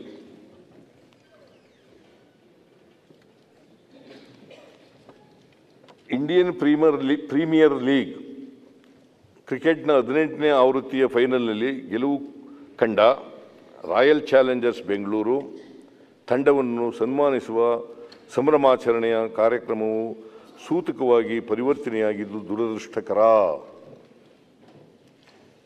ಬೆಂಗಳೂರಿನ ವಿಧಾನಸೌಧದ ಮೆಟ್ಟಿಲುಗಳ ಮೇಲೆ ಮತ್ತು ಚಿನ್ನಸ್ವಾಮಿ ಕ್ರೀಡಾಂಗಣದಲ್ಲಿ ಸನ್ಮಾನ ಕಾರ್ಯಕ್ರಮವನ್ನು ಆಯೋಜಿಸಲಾಗಿತ್ತು. ಅಭಿಮಾನಿಗಳು ಎಲ್ಲ ದಿಕ್ಕುಗಳಿಂದಲೂ ಈ ಎರಡು ಸ್ಥಳಗಳತ್ತ ನುಗ್ಗಿದರು. ಇಡೀ ಪ್ರದೇಶವು ಜನಸಾಗರವಾಗಿ ಪರಿವರ್ತನೆಯಾಗಿತ್ತು. ವಿಧಾನಸೌಧ ಮತ್ತು ಚಿನ್ನಸ್ವಾಮಿ ಕ್ರೀಡಾಂಗಣದ ಸುತ್ತಲಿನ ಹಲವು ರಸ್ತೆಗಳನ್ನು ಮುಚ್ಚಲಾಗಿತ್ತು. ಸಂಚಾರಕ್ಕೆ ಮುಕ್ತವಾಗಿದ್ದ ರಸ್ತೆಗಳಲ್ಲಿ ವಾಹನಗಳ ದಟ್ಟಣೆಯಿಂದಾಗಿ ಸಂಚಾರ ಅಕ್ಷರಶಃ ಸ್ಥಗಿತವಾಗಿತ್ತು. ಲಕ್ಷಾಂತರ ಜನರು ಸೇರಿದ್ದರಿಂದಾಗಿ ಉಂಟಾದ ನೂಕುನುಗ್ಗಲಿನಲ್ಲಿ 11 ಮಂದಿ ಮೃತಪಟ್ಟಿದ್ದಾರೆ. ಉಸಿರುಗಟ್ಟಿ ಕೆಲವರು ಸತ್ತಿದ್ದರೆ, ಕೆಲವರು ಕಾಲ್ತುಳಿತಕ್ಕೆ ಸಿಲುಕಿ ಸಕ್ಕಿದ್ದಾರೆ. 30ಕ್ಕೂ ಹೆಚ್ಚು ಮಂದಿ ಗಾಯಗೊಂಡಿದ್ದಾರೆ. ಆಕ್ಚುಲಿ 71 ಜನ ಗಾಯಗೊಂಡಿರೋರು, 30 ಜನ ಅಲ್ಲ, 71 ಜನ.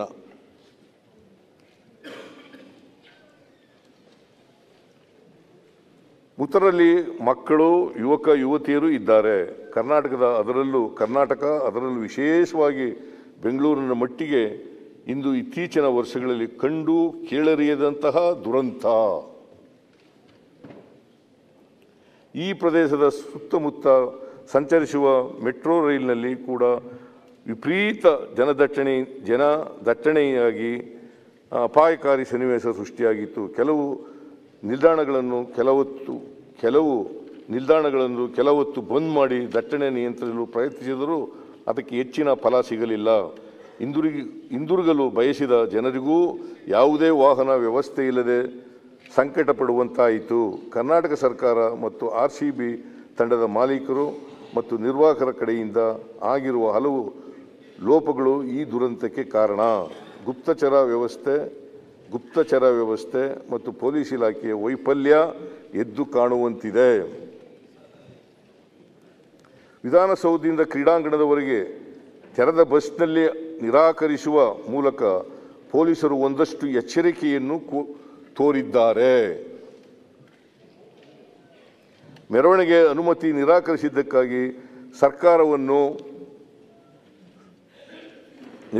ಪೊಲೀಸ್ನವರು ನಿರಾಕರಿಸಿದ್ದಕ್ಕಾಗಿ ಸರ್ಕಾರವನ್ನು BJP, JDS, X ಮೂಲಕ ಟೀಕಿಸಿದ್ದವು ಎಂಬುದರಿಂದ ಸಮೂಹಸನ್ನಿಯ ಲಾಭ ಪಡೆಯುವ ಅವಣಿಕೆಯನ್ನು ಸರ್ಕಾರದ ಜೊತೆ ವಿರೋಧ ಪಕ್ಷಗಳು ಮಾಡಿದ್ದವು ಎಂದು ಮನದಟ್ಟಾಗುತ್ತದೆ. This is the relevant. ನೀವು ಕೊಡ್ಲಿಲ್ಲ, ಪ್ರೊಸಿಷನ್ ಕೊಡ್ಲಿಲ್ಲ, ನೀವು ಅವ್ರು ಮಾಡೋರ್ಗೆ ಭಾವನೆ ಅಂತ ಅಂದ್ಬಿಟ್ಟು ಅದು ಹೇಳ್ತೀನಿ.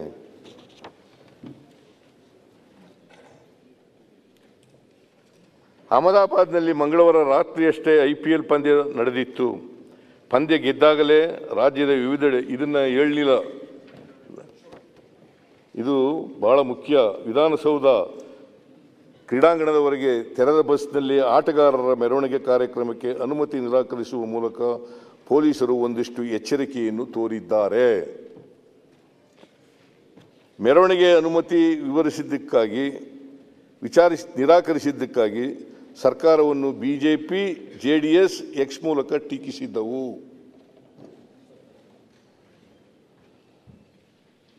ಎಂಬುದರಿಂದ ಸಮೂಹಸನ್ನಿಯ ಲಾಭ ಪಡೆಯುವ ಅವಣಿಕೆಯನ್ನು ಸರ್ಕಾರದ ಜೊತೆಗೆ ವಿರೋಧ ಪಕ್ಷಗಳೂ ಮಾಡಿದ್ದವು ಎಂಬುದನ್ನು ಮನದಟ್ಟಾಗುತ್ತದೆ. ಅಹಮದಾಬಾದ್ನಲ್ಲಿ ಮಂಗಳವಾರ ರಾತ್ರಿಯಷ್ಟೇ IPL ಫೈನಲ್ ಪಂದ್ಯ ನಡೆದಿತ್ತು. ಪಂದ್ಯ ಗೆದ್ದಾಗಲೇ ರಾಜ್ಯದ ವಿವಿಧೆಡೆ ಅನಿಯಂತ್ರಿತ ರೀತಿಯಲ್ಲಿ ಸಂಭ್ರಮಾಚರಣೆಯಲ್ಲಿ ಕುಸಿದು ಬಿದ್ದು ಕೆಲವೆಡೆ ಒಂದಿಬ್ಬರು ಮೃತಪಟ್ಟ ವರದಿಗಳಿವೆ. ಬೈಕ್ನಲ್ಲಿ ಸವಾರಿ ಮಾಡುತ್ತಾ ಸಂಭ್ರಮಿಸಿದ ಒಬ್ಬರು ಅಪಘಾತವಾಗಿ ಶಿವಮೊಗ್ಗದಲ್ಲಿ ಸತ್ತಿದ್ದಾರೆ. ಬೆಂಗಳೂರು ನಗರದಲ್ಲಂತೂ ಬೆಳಗಿನ ಜಾವದವರೆಗೂ ಕೆಲವರು ಬೀದಿಗಳಲ್ಲಿ ಅಡ್ಡಾಡುತ್ತಾ ಕಾನೂನು ಸುವ್ಯವಸ್ಥೆ ಸಮಸ್ಯೆ ಸೃಷ್ಟಿಸಿದರು. ಹಲವೆಡೆ ಲಘು ಲಾಠಿ ಪ್ರಹಾರ ಮಾಡಿ ಪೊಲೀಸರು ಜನರನ್ನು ಚದುರಿಸಿದರು. ಇಂಥ ಸನ್ನಿವೇಶದಲ್ಲಿ ಬುಧವಾರ ಬೆಳಿಗ್ಗೆಯೇ 2 ಕಡೆ ಸನ್ಮಾನ ಆಯೋಜಿಸಿದ ಘೋಷಣೆ ಮಾಡಲಾಯಿತು. ಜನರನ್ನು ನಿಯಂತ್ರಿಸಲು ಆಗಲು ಎರಡೂ ನಿಲುಗಡೆಗೆ ಯಾವುದೇ ವ್ಯವಸ್ಥೆ ಇರಲಿಲ್ಲ. ಜನರ ಅಭಿಮಾನದ ಲಾಭ ಪಡೆಯುವ ತರಾತುರಿ ಎದ್ದು ಕಾಣುತ್ತಿತ್ತು. ಅಭಿಮಾನವು ಸಮೂಹ ಸನ್ನಿಯಾಗಿ ಮಾರ್ಪಡುವಂತಾಯಿತು. ಮಂಗಳವಾರ ರಾತ್ರಿ ಇಡೀ ಜನರನ್ನು ನಿಯಂತ್ರಿಸಿ ಹೈರಾಣಾಗಿದ್ದ ಪೊಲೀಸರು ಬುಧವಾರ ಸೇರಿದ್ದ ಅಪಾರ ಜನಸ್ತೋಮದ ಎದುರು ಮೂಕ ಪ್ರೇಕ್ಷಕರಂತೆ ನಿಲ್ಲಬೇಕಾಯಿತು. ಈ ಎಲ್ಲದರ ಹೊಣೆಯನ್ನು ಮುಖ್ಯಮಂತ್ರಿ ಸಿದ್ದರಾಮಯ್ಯ, BPL ತಂಡದ ಬಾವುಟ ಬೀಸುತ್ತಾ ಅತ್ಯುತ್ಸಾಹ ತೋರಿದ್ದ ಉಪಮುಖ್ಯಮಂತ್ರಿ DK ಶಿವಕುಮಾರ್, ಗೃಹ ಸಚಿವ G. ಪರಮೇಶ್ವರ್ ಅವರೇ ಹೊರಬೇಕಾಗುತ್ತದೆ. ಬ್ರಿಟನ್ನ ಮದ್ಯ ತಯಾರಿಕಾ ಕಂಪನಿ ಡಿಯಾಜಿಯೋ RCB ತಂಡದ ಮಾಲೀಕತ್ವ ಹೊಂದಿದೆ. ಈ ಕಂಪನಿಯ ಭಾರತದಲ್ಲಿರುವ ಘಟಕವಾದ ಯುನೈಟೆಡ್ ಸ್ಪಿರಿಟ್ಸ್ ತಂಡದ ನಿರ್ವಹಣೆ ನೋಡಿಕೊಳ್ಳುತ್ತದೆ. IPL ಎಂಬುದು ಸಂಪೂರ್ಣವಾಗಿ ಮನರಂಜನೆ ಮತ್ತು ವಾಣಿಜ್ಯ ಉದ್ದೇಶವನ್ನು ಹೊಂದಿದೆ. ಆಗಿದ್ದರೂ ತಂಡದ ಜೊತೆಗೆ ಜನ ಹೊಂದಿರುವ ಅಭಿಮಾನಕ್ಕೆ ಸ್ಪಂದಿಸಿ ಸರ್ಕಾರವು ಸನ್ಮಾನ ಕಾರ್ಯಕ್ರಮ ಆಯೋಜಿಸಿದ್ದು ಎಷ್ಟು ಸರಿ ಎಂಬ ಪ್ರಶ್ನೆ ಇದೆ. ವಿಧಾನಸೌಧದಲ್ಲಿ ಸನ್ಮಾನ ಕಾರ್ಯಕ್ರಮ ಪಡೆಯುತ್ತಿದ್ದಾಗಲೇ ಚಿನ್ನಸ್ವಾಮಿ ಕ್ರೀಡಾಂಗಣದ ಹೊರಭಾಗದಲ್ಲಿ ಕಾಲ್ತುಳಿತ ನಡೆದು ಕೆಲವರು ಮೃತಪಟ್ಟ ಸುದ್ದಿ ಬಂದಿತ್ತು. ಆಗಿದ್ದರೂ ರಾಜ್ಯಪಾಲರು, ಮುಖ್ಯಮಂತ್ರಿ, ಉಪಮುಖ್ಯಮಂತ್ರಿ, ಗೃಹ ಸಚಿವ ಮತ್ತು ಇತರ ಸಚಿವರು ಹಾಜರಿದ್ದು ಕಾರ್ಯಕ್ರಮವನ್ನು ಮುಂದುವರಿಸಿದ್ದಾರೆ. ಇದು ಸಂವೇದನೆಯೇ ಇಲ್ಲದ ನಡವಳಿಕೆ. 11 ಮಂದಿ ಸತ್ತಿದ್ದಾರೆ ಎಂಬುದು ಗೊತ್ತಾದ ಬಳಿಕವೂ ಚಿನ್ನಸ್ವಾಮಿ ಕ್ರೀಡಾಂಗಣದಲ್ಲಿ ಸನ್ಮಾನ್ಯ ಕಾರ್ಯಕ್ರಮ ನಡೆದಿತ್ತು. ಮಾನ್ಯ ಅಧ್ಯಕ್ಷರೇ, ನಾನು 4:15ಗೆ ಹೋದೆ. ನಾನು ಓದಿದ್ದು ಬೇರೆ, ನೀವು ಓದಿದ್ದು ಬೇರೆ. ಇಲ್ಲ, ನೀವು ಓದಿದ್ನು ಓದ್ದೆ ನಾನು. ನಾನು ಓದಿದ್ದು ಬೇರೆ, ನೀವು ನಾವು ಜವಾಬ್ದಾರರು ಅಂತ ಹೇಳಿದ್ರು ನಾನು ಓದ್ದಲ್ಲ. ಪ್ರಜಾವಾಣಿ ಓದ್ದೆ. ನಾನು ಇದು ಪ್ರಜಾವಾಣಿ ಇದೆ, ನಾನು ಪ್ರಜಾವಾಣಿ ಬರ್ತದ. ಇದು 5ನೇ ತಾರೀಕಲ್ಲ, ಇದು 5ನೇ ತಾರೀಕು, ಇದು 21. ಬೇರೆ ತಾರೀಕು, ಬೇರೆದು ಓದಿರೋದು. ನೀವು ಬೇರೆ ಓದಿದ್ದೀರಿ. ಇದು 5ನೇ ತಾರೀಕು ಎಡಿಟೋರಿಯಲ್ ಬರೆದಿದ್ದಾರೆ. ಅಲ್ಲ, ನಾನು ಇದನ್ನೇ ಪ್ರಜಾವಾಣಿದು ನಾನು ಓದಿದ್ದೆ. ಆಯ್ತಪ್ಪ, ಇದು 5ನೇ ತಾರೀಕು ಅಲ್ಲ, ಎಡಿಟೋರಿಯಲ್ 5ನೇ ತಾರೀಕು ಸರಿಯಾಗಿ ಓದಿ. ಅವರು ಮುಖ್ಯಮಂತ್ರಿ ಏನಾದ್ರು, ನೀನು ಯಾವ್ದಾವ್ದು ಬೇಕೋ ಸೆಲೆಕ್ಟ್ ಮಾಡ್ಕೊಂಡು ಪ್ಯಾರಾ ಓದಿದ್ಯಾ ಅಂದ್ರು. ನಾನಿಲ್ಲ, ಪೂರ್ತಿ ಇದೆ ಇದರಲ್ಲಿ. ಓದು ಅಂದ್ರೆ ಓದ್ತೀನಿ, ಬೇಡ ಅಂದ್ರೆ ಬೇಡ. ಬೇಡ. ಈಗ ನಾನು ಓದಿರೋದು ಪ್ರಜಾವಾಣಿ ಎಡಿಟೋರಿಯಲ್ಲೇ. ಅವ್ರಿಗೆ ಗೊತ್ತಿಲ್ಲ ನಾನು 21ನೇ ತಾರೀಕು ಎಡಿಟೋರಿಯಲ್ ಓದಿಲ್ಲ. ಕೊಡಪ್ಪ, ಕೊಡಿ ಮುಖ್ಯಮಂತ್ರಿ. ಇದು ಕೊಡಮ್ಮ.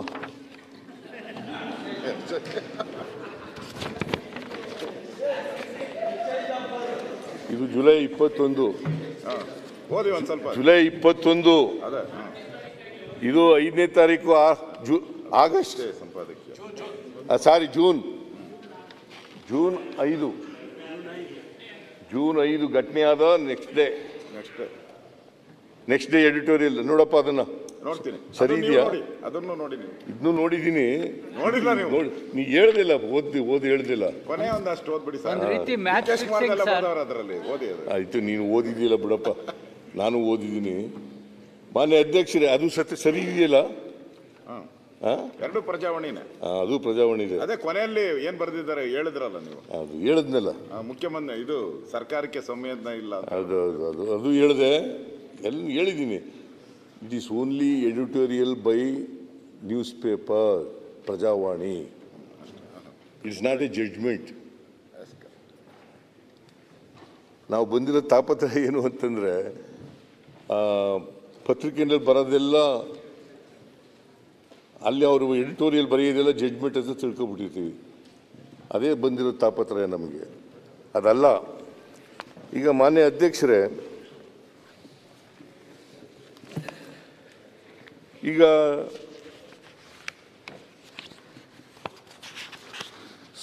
ಸಮೂಹ ಸನ್ನಿ ಸಂಬಂಧಪಟ್ಟಂತೆ ಇವರು BJPಯವರು ಟ್ವೀಟ್ ಮಾಡಿದ್ದಾರೆ. ಏನಂತ ಹೇಳಿದ್ರೆ, BJP ಮಾಡಿದ ಟ್ವೀಟ್ ಯಾವಾಗ ಮೆರವಣಿಗೆ ಓಪನ್ ಇದರಲ್ಲಿ ಬಸ್ನಲ್ಲಿ ಹೋಗಬೇಕು ಅಂತ ನಿರಾಕರಿಸಿದ್ರು ಪೊಲೀಸ್ನವರು. 11:40ಕ್ಕೆ ಒಂದು ಮೀಟಿಂಗ್ ಮಾಡ್ತಾರೆ ಕಮಿಷನ್. ಆ ಮೀಟಿಂಗ್ನಲ್ಲಿ ಈ ತೀರ್ಮಾನ ತಗೊಳ್ತಾರೆ, ಇದು ಮಾಡಬಾರ್ದು, ಓಪನ್ ಬಸ್ನಲ್ಲಿ ಮೆರವಣಿಗೆ ಮಾಡಬಾರ್ದು ಅಂಥೇಳಿ. ಅದರ್ವೈಸ್ ಮೊದಲು ಪ್ಲ್ಯಾನ್ ಮಾಡ್ಕೊಂಡಿದ್ದು KSCA, RCB ಮತ್ತು DNA ಅವ್ರು ಮಾಡ್ಕೊಂಡಿದ್ದದ್ದು ವಿಧಾನಸೌಧದಿಂದ ಅಲ್ಲಿಗೆ ಹೋಗ್ಬೇಕು ಅಂತ, ಮೆರವಣಿಗೆನಲ್ಲಿ ಹೋಗ್ಬೇಕು ಅಂತ. ಆ ಮೆರವಣಿಗೆ ಕ್ಯಾನ್ಸಲ್ ಮಾಡಿದಾಗ, ನಿರಾಕರಿಸಿದಾಗ ಏರ್ಪೋರ್ಟಿಂದ ಬರಬೇಕು ಅಂತ, ಫಸ್ಟ್ ಏರ್ಪೋರ್ಟಿಂದ ಬರಬೇಕು ಅಂತ. ಅಲ್ಲ ಇದಕ್ಕೆ ನನಗೆ ಅದು ನನಗೆ ಗೊತ್ತಿಲ್ಲ. ಇಲ್ಲಿ ಟ್ವೀಟ್ ಮಾಡಿರೋದು ಹಲವಾರು ವರ್ಷಗಳ ಅಭಿಮಾನಿಗಳ ಕನಸನ್ನು RCB ಟ್ವೀಟ್ ಈ ವರ್ಷ ನನಸು ಮಾಡಿದೆ. RCB ಈ ವರ್ಷ ನನಸು ಮಾಡಿದೆ. ಆದರೆ ತೆರೆದ ಬಸ್ನಲ್ಲಿ ಆಟಗಾರರ ವಿಜಯೋತ್ಸವಕ್ಕೆ ಅನುಮತಿ ನಿರಾಕರಿಸುವ ಮೂಲಕ ಆಕಸ್ಮಿಕ ಗೃಹ ಸಚಿವ ಡಾಕ್ಟರ್ ಪರಮೇಶ್ವರ ಅವರು ತಾವೊಬ್ಬ ಅಸಮರ್ಥ ಹಾಗೂ ಅದಕ್ಷ ಎಂಬುದನ್ನು ಮತ್ತೊಮ್ಮೆ ಸಾಬೀತುಪಡಿಸಿದೆ. ನಾ ಹೇಳೋದಲ್ಲ ಡಾಕ್ಟ್ರೇ, BJPಯವರು ಹೇಳಿದ್ದು, ಟ್ವೀಟ್ ಮಾಡಿರೋದು.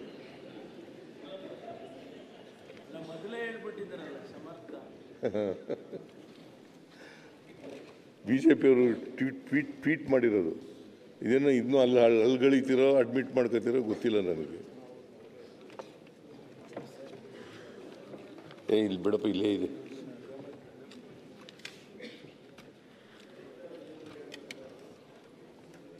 ತಮ್ಮ ನೆಚ್ಚಿನ ಆಟಗಾರರನ್ನು ಅತಿ ಹತ್ತಿರದಿಂದ ಕಣ್ತುಂಬಿಕೊಳ್ಳಲು ಅಭಿಮಾನಿಗಳು ಕಾಯುತ್ತಿದ್ದು, ಅಭಿಮಾನಿಗಳ ಈ ಸಂಭ್ರಮಕ್ಕೆ ಕಲ್ಲು ಹಾಕಿದ ಪರಮೇಶ್ವರ್.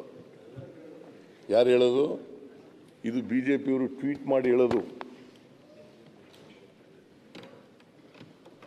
ಎಂದು BJP ಅಧಿಕೃತವಾದ ಹ್ಯಾಂಡಲ್ನಿಂದ ಟ್ವೀಟ್ ಮಾಡಲಾಗಿದೆ. ನೋಡಿ, ಒಂದು ವೇಳೆ ನಾವು ಈ ಪರ್ಮಿಷನ್ ಕೊಡದೆ ಹೋಗಿದ್ರೆ ಮಾಡೋಕ್ಕೆ ಏನು ಮಾಡ್ತಿದ್ರು ಇವರು? ಅದಕ್ಕೆ ಒಂದು ದೊಡ್ಡ ಗಲಾಟೆ ಮಾಡೋರು, ಅದಕ್ಕೆ ಒಂದು ಎಂಥದೋ ಚಳುವಳಿ ಮಾಡೋಕ್ಕೆ ಶುರು ಮಾಡೋರು. ಈಗ ಧರ್ಮಸ್ಥಳದ ಮಾಡ್ತಾ ಇದ್ದಾರಲ್ಲ ಚಳುವಳಿನ,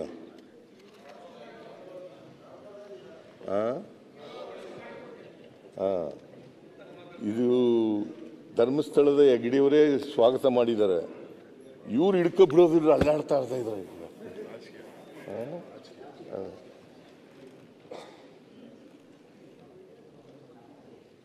ಧರ್ಮಸ್ಥಳದ ಹೆಗ್ಡೆಯವರೇ ಸ್ವಾಗತ ಮಾಡಿದ್ದಾರೆ. ಅದು ಏನು, ನಾವು SIT ಮಾಡಿದಾಗ ಮಾತಾಡನೇ ಇಲ್ಲ BJPಯವರು. ಸ್ವಲ್ಪ ದಿನ ಆದಮೇಲೆ, 12 ದಿನ ಆದಮೇಲೆ, ಅಲ್ಲಿವರೆಗೆ ಬಾಯಿನೇ ಬಿಚ್ಚಿರಲಿಲ್ಲ ಇವರು. ಯಾವಾಗ 15 ಜಾಗಗಳೆಲ್ಲ ಡಾಕ್ಟ್ರೇ, 15 ಜಾಗಗಳಲ್ಲಿ ಅಗೀತಾರೆ, ಅವ್ನು ತೋರಿಸಿದಂಥ ಜಾಗಗಳಲ್ಲಿ ಅಗೀತಾರೆ. 2 ಕಡೆ ಮಾತ್ರ ಸಿಗ್ತದೆ. ಒಂದು ಕಡೆ ಅಸ್ಥಿಪಂಜರ, ಇನ್ನೊಂದು ಕಡೆ ಮೂಳೆಗಳು ಸಿಗ್ತವೆ. ಅದು ಬಿಟ್ಟರೆ ಇನ್ನು 13 ಸ್ಥಳಗಳಲ್ಲಿ ಸಿಗೋದಿಲ್ಲ. ಅದು ಗೊತ್ತಾದ ಮೇಲೆ ಶುರುವಾಗೋಯ್ತು ನೋಡಿ BJPಯವ್ರದ್ದು ಎಲ್ಲ. ಅಲ್ಲಿವರೆಗೆ ಏನು ಬಾಯಿ ಮುಚ್ಕೊಂಡಿದ್ರು ಸುಮ್ಮನೆ. ನಾನೇ ಮೈಸೂರಿಗೆ ಬಂದು ಪ್ರೆಸ್ ಮೀಟ್ ಮಾಡಿದ್ದೀನಿ. ನಾನೇ ಫಸ್ಟ್ ದಿನ ನೀವು SIT ಮಾಡಿದ ಫಸ್ಟ್ ದಿನ ಮೈಸೂರಲ್ಲಿ ಪ್ರೆಸ್ ಮೀಟು, ಮಾರನೇ ದಿನ ಬೆಂಗಳೂರಲ್ಲಿ ಪ್ರೆಸ್ ಮೀಟ್ ಮಾಡಿ ಇಲ್ಲಿ ಪ್ರಸ್ತಾಪ ಮಾಡಲಿಲ್ಲ. ಅಸೆಂಬ್ಲಿ ಶುರುವಾಯ್ತಲ್ಲ, ಅಸೆಂಬ್ಲಿ ಶುರುವಾದಾಗ ಮಾತ್ರ ಮಾಡಲಿಲ್ಲ. ಇಲ್ಲ ಮಾಡಲಿಲ್ಲ. ನಾನು ಮುಂಚೆನೇ ನಾನು ಕಾಯ್ತು ನೋಡ್ತಾ ಇದ್ದೇನೆ. ನಾನು ಸುಮ್ಮನೆ ಕೂತ್ಕೊಂಡು ನೋಡ್ತಾ ಇದ್ದೇನೆ. ಆಯ್ತು. ಅರವಿಂದ ಬೆಲ್ಲದ್ದು ನೀನು ಸುಮ್ಮನೆ ತಾಳ ಹಾಕಕ್ಕೆ ಹೋಗ್ಬೇಡ. ನಾನು ಇಲ್ಲೇ ಕೂತಿದ್ದೆ. ಮಾನ್ಯ ಅಧ್ಯಕ್ಷರೇ, ಅದರಿಂದ ಮಾನ್ಯ ಸುರೇಶ್ ಕುಮಾರ್ ಅವರು ಈಗ ಈ ಉನ್ಮಾದಕ್ಕೆ ಬೆಂಕಿ ಹಚ್ತಾರಲ್ಲ, ಅವ್ರ ಅಪರಾಧಿಗಳಲ್ವಾ?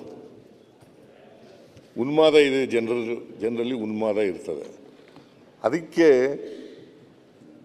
ತುಪ್ಪ ಹಾಕೋರು, ಬೆಂಕಿ ಹಾಕೋರು ಈಗ ಉರಿಯೋದ್ರ ಮೇಲೆ ಉಪ್ಪು ಹಾಕಿದ್ರು ಅಂತ ಹೇಳ್ತಾರಲ್ಲ, ಹಂಗೆ ತುಪ್ಪ ಸುರಿಯೋದು ಅದು ತಪ್ಪಲ್ವಾ? ಆಮೇಲೆ ಮಾನ್ಯ ಅಧ್ಯಕ್ಷರೇ, ಇನ್ನೊಂದು ಘಟನೆಯನ್ನು ನಿಮ್ಮ ಜ್ಞಾಪಕಕ್ಕೆ ತರಲಿಕ್ಕೆ ಬಯಸ್ತಾ ಇದ್ದೇನೆ. 2022 ಮೇ 29ರಂದು 29 ಅವತ್ತು ಏನು ಕೊರೋನಾ ಭಾಳ ಉಚ್ಛ್ರಾಯ ಸ್ಥಿತಿನಲ್ಲಿತ್ತು ಇಡೀ ದೇಶದಲ್ಲಿ, ನಾಟ್ ಓನ್ಲಿ ಇನ್ ಕರ್ನಾಟಕ, ಇಡೀ ದೇಶದಲ್ಲಿ ಇತ್ತು ಉಚ್ಛ್ರಾಯ ಸ್ಥಿತಿನಲ್ಲಿ. ಅವತ್ತು Gujarat Titans versus Rajasthan Royals ಮಧ್ಯೆ IPL ಪಂದ್ಯ ನಡೀತದೆ. ಆಗ ಗುಜರಾತ್ ಟೈಟನ್ಸು ಗೆಲ್ತದೆ. ಅದನ್ನು ಸಂಭ್ರಮಾಚರಣೆ ಮಾಡಿದವರು ಯಾರು? ಯಾವ ಕಾಲದಲ್ಲಿ ಆಕ್ಸಿಜನ್ಗೆ ತೊಂದರೆ, ಔಷಧಿಗಳಿಗೆ ತೊಂದರೆ, ವೆಂಟಿಲೇಟರ್ಗಳಿಗೆ ತೊಂದರೆ, ಆಕ್ಸಿಜನ್ ಇಲ್ಲದೆ ಸಾಯ್ತಾ ಇದ್ದಾರೆ ಜನ, ಔಷಧಿಗಳಿಲ್ಲದೆ ಸಾಯ್ತಾ ಇದ್ದಾರೆ, ವೆಂಟಿಲೇಟರ್ಗಳು ಸಾಯ್ತಾ ಇದ್ದಾರೆ. ಅವತ್ತು ಮಾಡಿದವ್ರು ಯಾರು?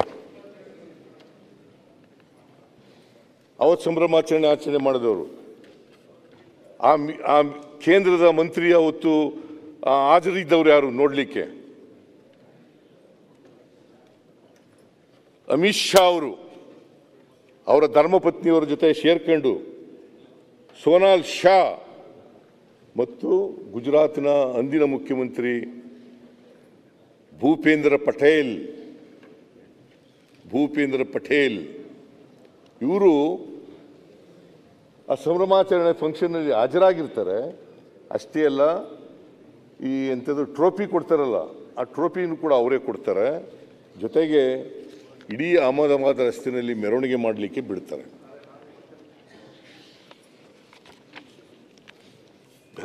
ಮೆರವಣಿಗೆ ಮಾಡಲಿಕ್ಕೆ ಬಿಡ್ತಾರೆ. ಆಮೇಲೆ ನರೇಂದ್ರ ಮೋದಿಯವರು, ಈ ದೇಶದ ಪ್ರಧಾನಮಂತ್ರಿಗಳು, ಟ್ರಂಪ್ ಅವ್ರನ್ನ ಕರ್ಕೊಬಂದು ಕೊರೋನಾ ಹರಡುತ್ತಿದ್ದಾಗ 2020ರಲ್ಲಿ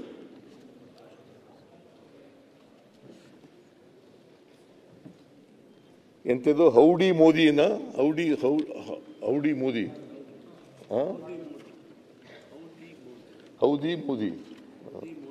ಏನಾಗಂದ್ರೆ ಇಲ್ಲಿಗೆ ಕರ್ಕೊಂಡ್ಬಂದಿದ್ರಪ್ಪ ನಮ್ಮ ದೇಶಕ್ಕೇನೆ.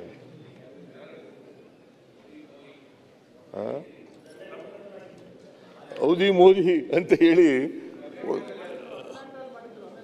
2020 ಅದಲ್ಲಪ್ಪ 2020ರಲ್ಲಿ ಆಗ ಸಾವಿರಾರು ಜನ ಸತ್ತೋಯ್ತಾರೆ. ಯಾರ ಕಾರಣ ಇದಕ್ಕೆ? ಮಾನ್ಯ ಅಧ್ಯಕ್ಷರೇ, ನಾನು ಹೇಳಿದ್ನೆಲ್ಲ ಘಟನೆಗಳೆಲ್ಲ ಹೇಳಿದ್ವಲ್ಲ, ಇದರಲ್ಲಿ BJP ಅಧಿಕಾರದಲ್ಲಿತ್ತು. ಅನೇಕ ಸಂದರ್ಭಗಳಲ್ಲಿ BJP ಅಧಿಕಾರದಲ್ಲಿತ್ತು. BJPಯವರೇ ಮುಖ್ಯಮಂತ್ರಿ ಆಗಿದ್ದರು. ಯಾರಾದರೂ ಅಶೋಕ್ ಅವರೇ ಎಂಕ್ವೈರಿ ಮಾಡಿದ್ರ? ರಾಜೀನಾಮೆ ಕೊಟ್ರ? ತಪ್ಪಾಯ್ತು ಅಂತ ಹೇಳಿದ್ರ? ಯಾರಾದ್ರೂ ನಮ್ಮ ಸುರೇಶ್ ಕುಮಾರ್ ಅವರು ಅಬೇಟರ್ ಅಂತ ಕರೆದ್ರ ಯಾರಿಗಾರು? ಅದಾಯ್ತಲ್ಲ, ಅದು ಅದು ಅದು ಬಿಡಿ.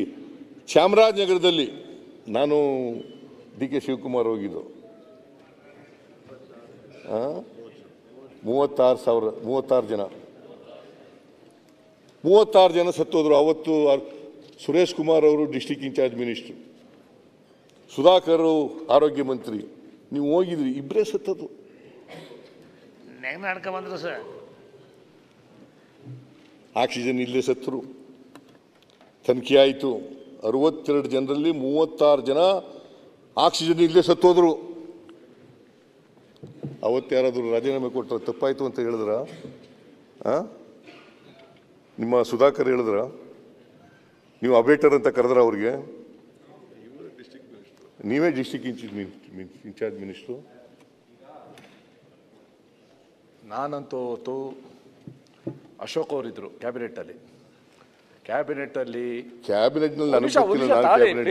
ಪ್ಲೀಸ್, ಇವಾಗ ನನ್ನ ಹೆಸರನ್ನು ತೆಗೆದಿದ್ದೀರಾ ನೀವು? ತಂದಿರೋದಲ್ಲ, ನೀವು ಹೇಳ್ದಷ್ಟು ಕೇಳ್ತಾ ಇದ್ದೀನಿ. ನಾನು ಯಾವ ರೀತಿ ಬಿಕ್ಕಳಿಸಿ ಹತ್ತಿ ಅವತ್ತು ರಾಜೀನಾಮೆ ಕೊಟ್ಟೆ ಅಂತ ಅವ್ರು ಸಾಕ್ಷಿ ಇದ್ದಾರೆ. ಗೊತ್ತಲ್ಲ, ರಾಜೀನಾಮೆ ಕೊಟ್ಟಿದ್ದೀರೋ ಅಲ್ಲ ಉಳ್ಕೊಂಡ್ರೋ ನನಗೆ ಗೊತ್ತಿಲ್ಲ. ಬಟ್ ಸುಧಾಕರ್ಗೆ ಬಸವರಾಜ ಬೊಮ್ಮಾಯಿಗೆ ಅಬೇಟರ್ ಅಂತ ಕರೀಲಿಲ್ಲ.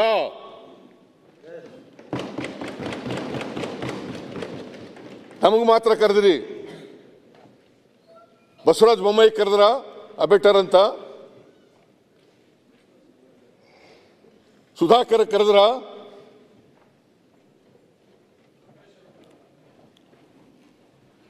ಏನು ರಾಜಕೀಯಕ್ಕೋಸ್ಕರ ಬಳಸ್ಕೊಳ್ತಕ್ಕಂಥದ್ದಲ್ಲ. ದಯಮಾಡಿ ಇಂಥ ವಿಚಾರಗಳಲ್ಲಿ ಯಾರು ರಾಜಕೀಯ ಮಾಡಬಾರದು. ಅಲ್ಲ, ನೀವು ಮುಖ್ಯಮಂತ್ರಿಗಳು, ನಾ ಹೇಳೋದು ಒಪ್ಕೊಂತೀನಿ. ಅವರು ಚಾಮರಾಜನಗರ ಹೇಳಿದ್ರು, ಆಕ್ಸಿಜನ್ ಬಗ್ಗೆ ಸುರೇಶ್ ಕುಮಾರ್ ಅವ್ರದ್ದು ಕ್ಯಾಬಿನೆಟ್ ವಿಚಾರವಾಗಿ ನಾನು ಇದ್ದೆ ಅಲ್ಲಿ ಕ್ಯಾಬಿನೆಟ್ಟಲ್ಲಿ. ಅವರು ಏನು ಹೇಳಿದಾರೋ ಅದು ಸತ್ಯ ಹೇಳಿದ್ದಾರೆ. ನಾನು ಮುಖ್ಯಮಂತ್ರಿಗೆ ನಾನು ಹೇಳೋವಂಥದ್ದು, ಸರಿ ಅಲ್ಲಾಯ್ತಲ್ಲ ಆಕ್ಸಿಜನ್ ಘಟನೆ, ಅವರೆಲ್ಲರ ಮನೆಗೂ ನೀವು ಹೋದ್ರಿ, ಅವರೆಲ್ಲರಿಗೂ 1 ಲಕ್ಷ ಡಿ ಕೆ ಶಿವಕುಮಾರ್ ಹೋಗಿ ಕಣ್ಣೀರ್ ಹಾಕಿದ್ರು. ಹೌದು. ಈ 11 ಜನ ಸತ್ರಲ್ಲ, ಅವ್ರ ಮನೆಗೆ ಯಾಕೆ ಹೋಗ್ಲಿಲ್ಲ ನೀವು? ನಾನು ಯಾರು ಹೋಗಿಲ್ಲ? ಎಲ್ಲಿ ಹೋಗಿದ್ದೀರಾ? 11 ಜನ ಮನೆ ಯಾರು ಹೋಗಿದ್ದೀರಾ ಹೇಳಿ? ಮನೆಗೆ ಹೋಗಿದ್ದೀರಾ? 29 ಎಲ್ಲಿ ಹೋಗಿದ್ದೀರಾ ಹೇಳಿ?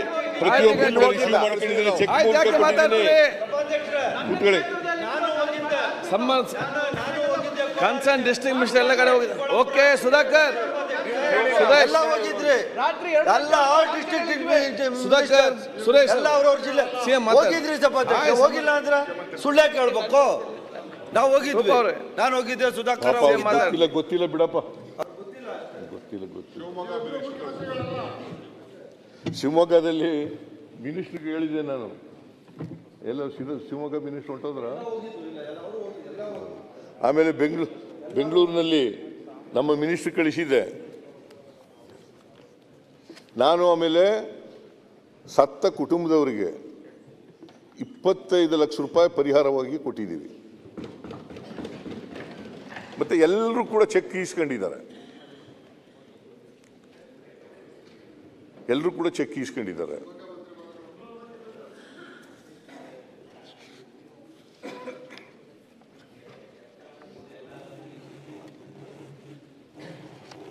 ಅದರಿಂದ ಮಾನ್ಯ ಅಧ್ಯಕ್ಷರೇ, ಯಾರೂ ಕೂಡ ಮುಖ್ಯಮಂತ್ರಿಗಳಾಗಿದ್ದಂಥವ್ರು ಅವತ್ತು ಕಾಲದಲ್ಲಿ ಕಾಲು ತುಳಿದು ಸತ್ತವರು, ಇತ್ತೀಚೆಗೆ ಜನವರಿನಲ್ಲಿ ಕುಂಭಮೇಳದಲ್ಲಿ 39 ಜನ ಸತ್ರು.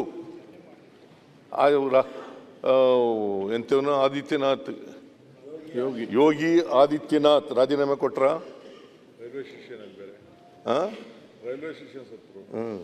ರೈಲ್ವೆ ಸ್ಟೇಷನ್ ಸತ್ರು ಕುಂಭಮೇಳದಲ್ಲಿ.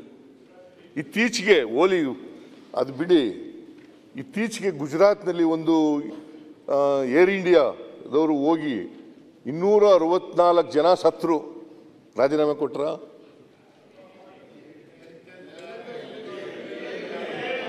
ಎಲ್ಲಿಂದ ಎಲ್ಲಿಗೆಲ್ಲ ಜನ ಅವ್ರೇನು ಮನುಷ್ಯರಲ್ವಾ?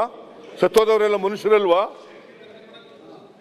ಸತ್ತೋದವ್ರು ಮನುಷ್ಯರಲ್ವಾ? ಅದು ಲಾಲ್ ಬಹದ್ದೂರ್ ಶಾಸ್ತ್ರಿ ರೈಲ್ವೆ ಆಕ್ಸಿಡೆಂಟ್ ಅಲ್ಲಿ ಯಾಕೆ ರಾಜೀನಾಮೆ ಕೊಟ್ಟರು? ಚನ್ನಬಸಪ್ಪ ಎಲ್ಲ ಗೊತ್ತಿದೆ ಅವರೇ.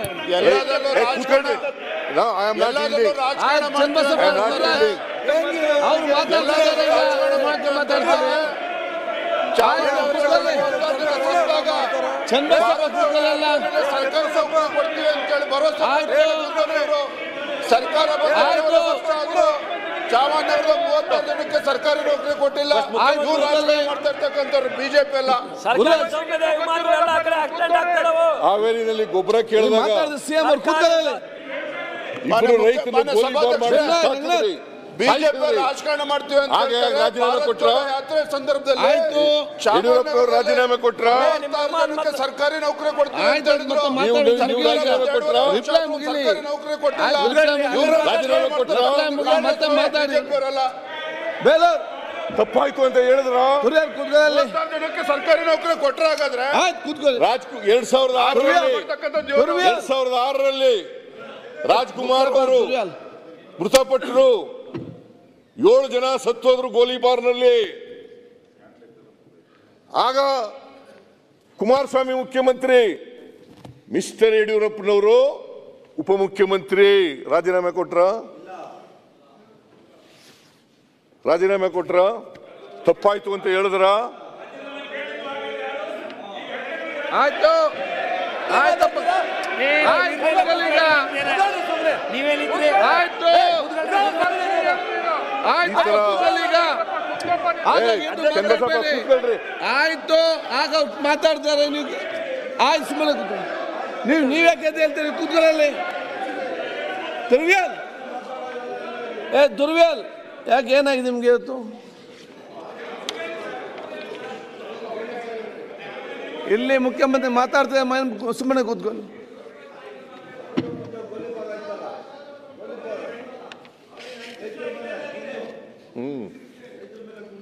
ರೈತರ ಮೇಲೆ ಗುಂಡು ಗೋಲಿಬಾರ್ ಬೇರೆ ಯಾರು ಮಾತಾಡಬೇಡಿ ಅಲ್ಲಿ ಯಾಕೆ ಅಲ್ಲಿ ಕೂತ್ಕೊಂಡು ಮಾತಾಡ್ತೀರಿ ನೀವು ಸಿದ್ದಪ್ಪ ಚೂರಿ ಸಿದ್ಲಿಂಗಪ್ಪ ಚೂರಿ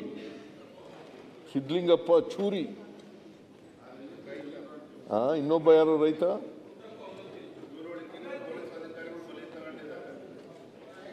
ಆಯ್ತು ಹೊನ್ನತ್ತಿ ಇವರೆಲ್ಲ ಸತ್ತಾಗ ಎಂಕ್ವೈರಿನೂ ಮಾಡಲಿಲ್ಲ, ತಪ್ಪಾಯ್ತು ಅಂತ ಹೇಳಲಿಲ್ಲ, ರಾಜೀನಾಮೆನೂ ಕೊಡಲಿಲ್ಲ, ವಿಷಾದನೂ ವ್ಯಕ್ತಪಡಲಿಲ್ಲ, ಕ್ಷಮಾಪಣೆನೂ ಕೇಳಲಿಲ್ಲ.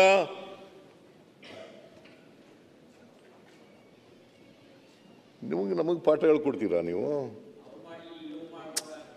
ಕೂತ್ಕೊಂಡು ಮಾತಾಡಬೇಡಿ ಅಲ್ಲಿ.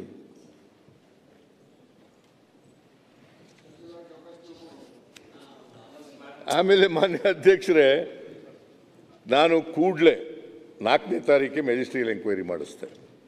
ನೆಕ್ಸ್ಟ್ ಡೇ 5 ಜನ ಸೀನಿಯರ್ ಪೊಲೀಸ್ ಆಫೀಸರ್ಸ್ನ ಸಸ್ಪೆಂಡ್ ಮಾಡಿದೆ. ಅದನ್ನು ಕೂಡ ಈ ಅಶೋಕ್ ಅವರು ಒಂದು ಕಡೆ ಕ್ರಿಟಿಸೈಸ್ ಮಾಡ್ತಾರೆ, ಇನ್ನೊಂದು ಕಡೆ ಅವ್ರ ಪರ ವಕಾಲತ್ ಆಗ್ತಾರೆ.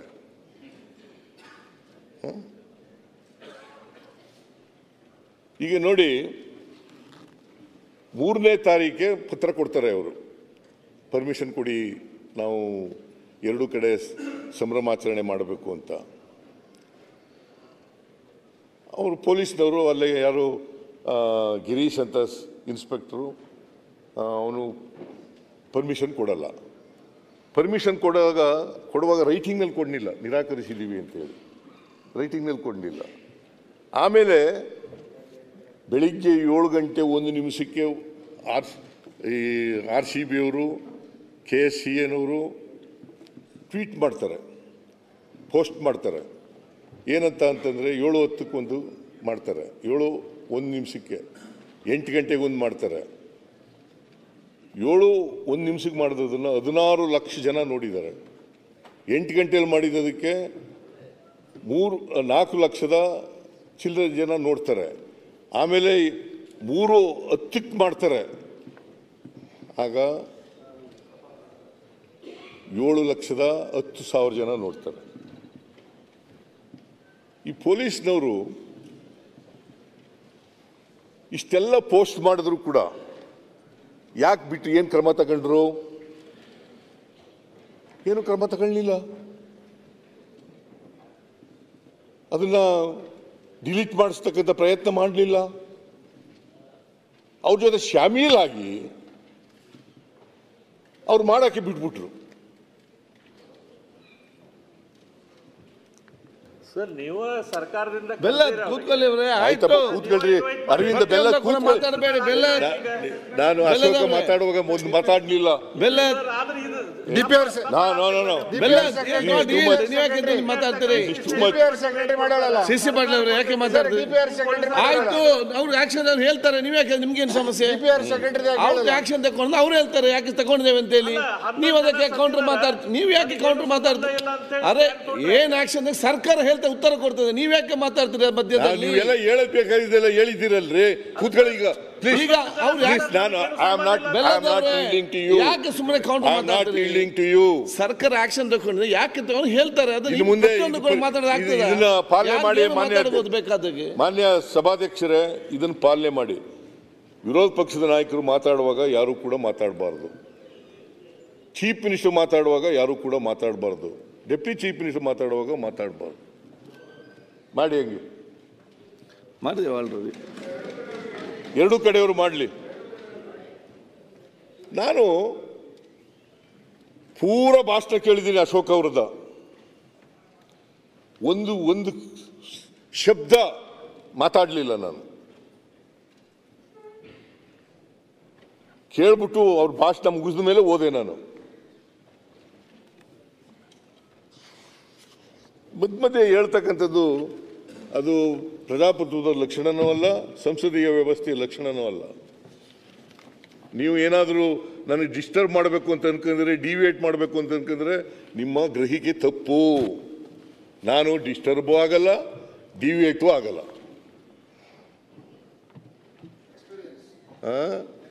ಅಫ್ಕೋರ್ಸ್ ಎಕ್ಸ್ಪೀರಿಯನ್ಸ್ ಅದು ಇದೆ.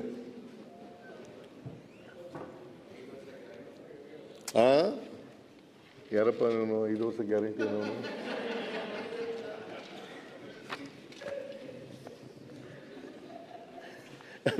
ಅಧ್ಯಕ್ಷರೇ, 4ನೇ ತಾರೀಕು ಇನ್ಸಿಡೆಂಟ್ ನಡೀತು.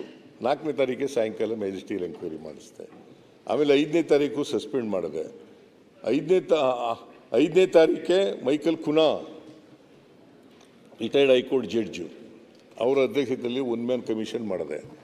ಆಮೇಲೆ ಅಷ್ಟೇ ಅಲ್ಲ, ನನ್ನ ಪೊಲಿಟಿಕಲ್ ಸೆಕ್ರೆಟರಿನೇ ತೆಗೆದಾಕಿದೆ.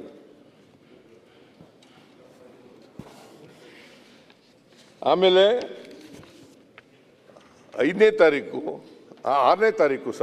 ತಾರೀಕು ಒಬ್ಬ ಯಾರು ಇಂಟೆಲಿಜೆನ್ಸ್ ಚೀಫ್ ಅವ್ರನ್ನ ಟ್ರಾನ್ಸ್ಫರ್ ಮಾಡಿದೆ. ಕೂಡಲೇ ಟ್ರಾನ್ಸ್ಫರ್ ಮಾಡಿ ಬೇರೆಯವ್ರನ್ನ ನೇಮಕ ಮಾಡಿದೆ. ಅದನ್ನು ಮಾನ್ಯ ಅಧ್ಯಕ್ಷರೇ, ಪೊಲೀಸ್ನವರು ಇದನ್ನು ತಡೀಲಿಕ್ಕೆ ಸಾಧ್ಯ ಆಯಿತು. ಒಂದು ವೇಳೆ ನಾನು 4:15 ಹೋದೆ. ನನಗೆ 4 ಗಂಟೆ ಬರೋಕ್ಕೆ ಹೇಳಿದರು.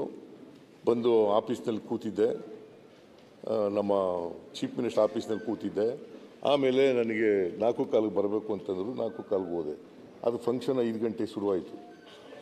5 ಗಂಟೆ ಅಲ್ಲ, 10 ನಿಮಿಷ ನಡೆದಿರ್ಬೋದು. 5 ಮಳೆ ಬಂತು. ನಾನು ಅಲ್ಲಿಂದ ಹೊರಟುಬಿಟ್ಟೆ. ನನಗೆ ಗೊತ್ತೇ ಇಲ್ಲ ಏನಾಗಿದೆ ಅನ್ನೋದು ಗೊತ್ತಿಲ್ಲ.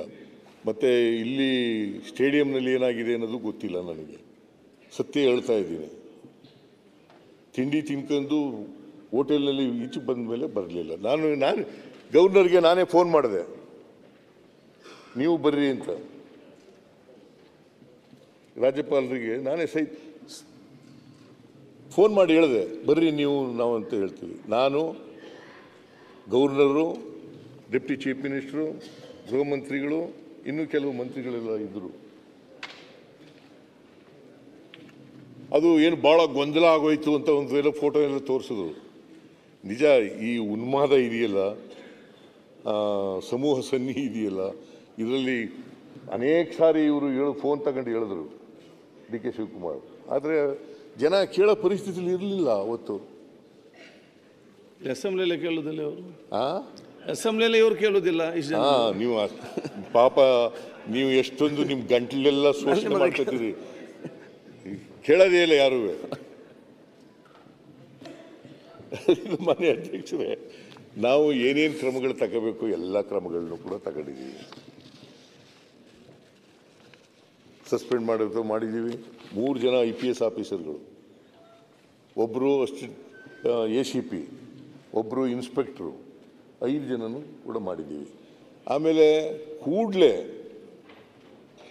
ನಾವು ಅವರು 5 RCB ಅವರು, KSCAನವರು ಮತ್ತು DNA ಇವರು 3 ಜನರ ಮೇಲೆ ಕ್ರಿಮಿನಲ್ ಕೇಸ್ ಹಾಕಿ ಅವ್ರನ್ನ ಅರೆಸ್ಟ್ ಮಾಡಿದ್ದೀವಿ.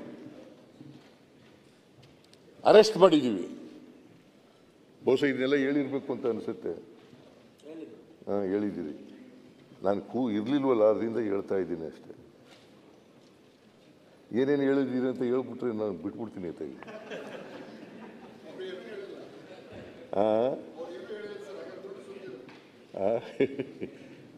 ಅದರಿಂದ ಮಾನ್ಯ ಅಧ್ಯಕ್ಷರೇ, ನಾವು ಏನೇನು ಕ್ರಮಗಳು ತಗೋಬೇಕು ಕಾನೂನು ರೀತಿಯ, ಯಾಕಂತಂದರೆ ನ್ಯಾಯ ಒದಗಿಸ್ಬೇಕು. ಈಗ ತಪ್ಪಾಯಿತು ಅಂತಕ್ಕಂಥದ್ದು ಅದರಿಂದ ಪರಿಹಾರ ಸಿಗಲ್ಲ, ಅವ್ರಿಗೆ ನ್ಯಾಯ ಸಿಕ್ಕಲ್ಲ. ನಾವು ಈ ಕ್ರಮಗಳು ತಗೊಂಡಿದ್ದೀವಲ್ಲ, ಇದರಿಂದ ನ್ಯಾಯ ಸಿಗುತ್ತೆ. ಈ ನ್ಯಾಯ ಸಿಗ್ತಕ್ಕಂಥ ಕೆಲಸವನ್ನು ನಾವು ಜವಾಬ್ದಾರಿಯಿಂದ ಚಾಚೂ ತಪ್ಪದೇನೆ ಮಾಡಿದ್ದೇವೆ. ತಕ್ಷಣವೇ ಮಾಡಿದ್ದೀವಿ. ವರದಿನೂ ಕೂಡ ಕೊಟ್ಟಿದ್ದಾರೆ. ಮಾನ್ಯ ಹೈಕೋರ್ಟ್ನವರು ಸುವೋಮೋಟೋ ಕೇಸ್ ಕೂಡ ತಗೊಂಡಿದ್ದಾರೆ. ಅವರು ಎಲ್ಲ 5 ಜನ ಅರೆಸ್ಟ್ ಮಾಡಿದ್ವಲ್ಲ, 4 ಜನ ಅರೆಸ್ಟ್ ಮಾಡಿದ್ವಲ್ಲ, 4 ಜನ ಅರೆಸ್ಟ್ ಮಾಡಿದ್ರು ಬೇಲ್ ಸಿಕ್ಕಿದೆ ಅವರಿಗೆ. ಆದರೆ ನಾವು ಕೂಡಲೇ CID ಕೊಟ್ಟಿದ್ದೀವಿ. CID ಎಂಕ್ವೈರಿ ಮಾಡಿ, ಎಂಕ್ವೈರಿ ಎಲ್ಲ ಮಾಡಿ, ತನಿಖೆ ಎಲ್ಲ ಮಾಡಿ ಮುಗಿಸಿ ಚಾರ್ಜ್ ಶೀಟ್ ರೆಡಿ ಇದೆ. ಕೋರ್ಟ್ನವರು ಅನುಮತಿ ಕೊಟ್ಟ ತಕ್ಷಣ ಚಾರ್ಜ್ ಶೀಟ್ ಹಾಕ್ತೀವಿ.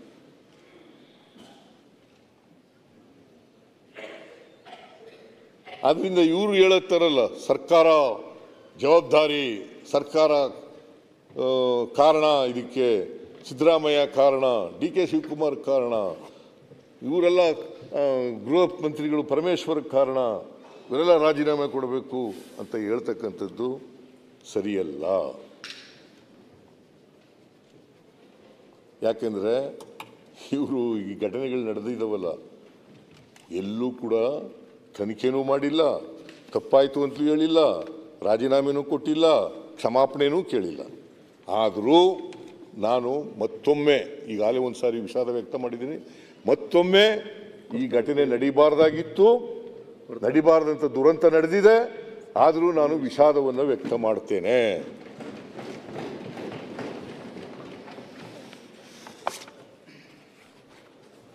ಇಷ್ಟನ್ನು ಹೇಳಿ ತಾವು ಸಮಯ ಕೊಟ್ಟದಕ್ಕೆ ವಂದಿಸಿ ನನ್ನ ಮಾತುಗಳನ್ನು ಮುಗಿಸ್ತೇನೆ.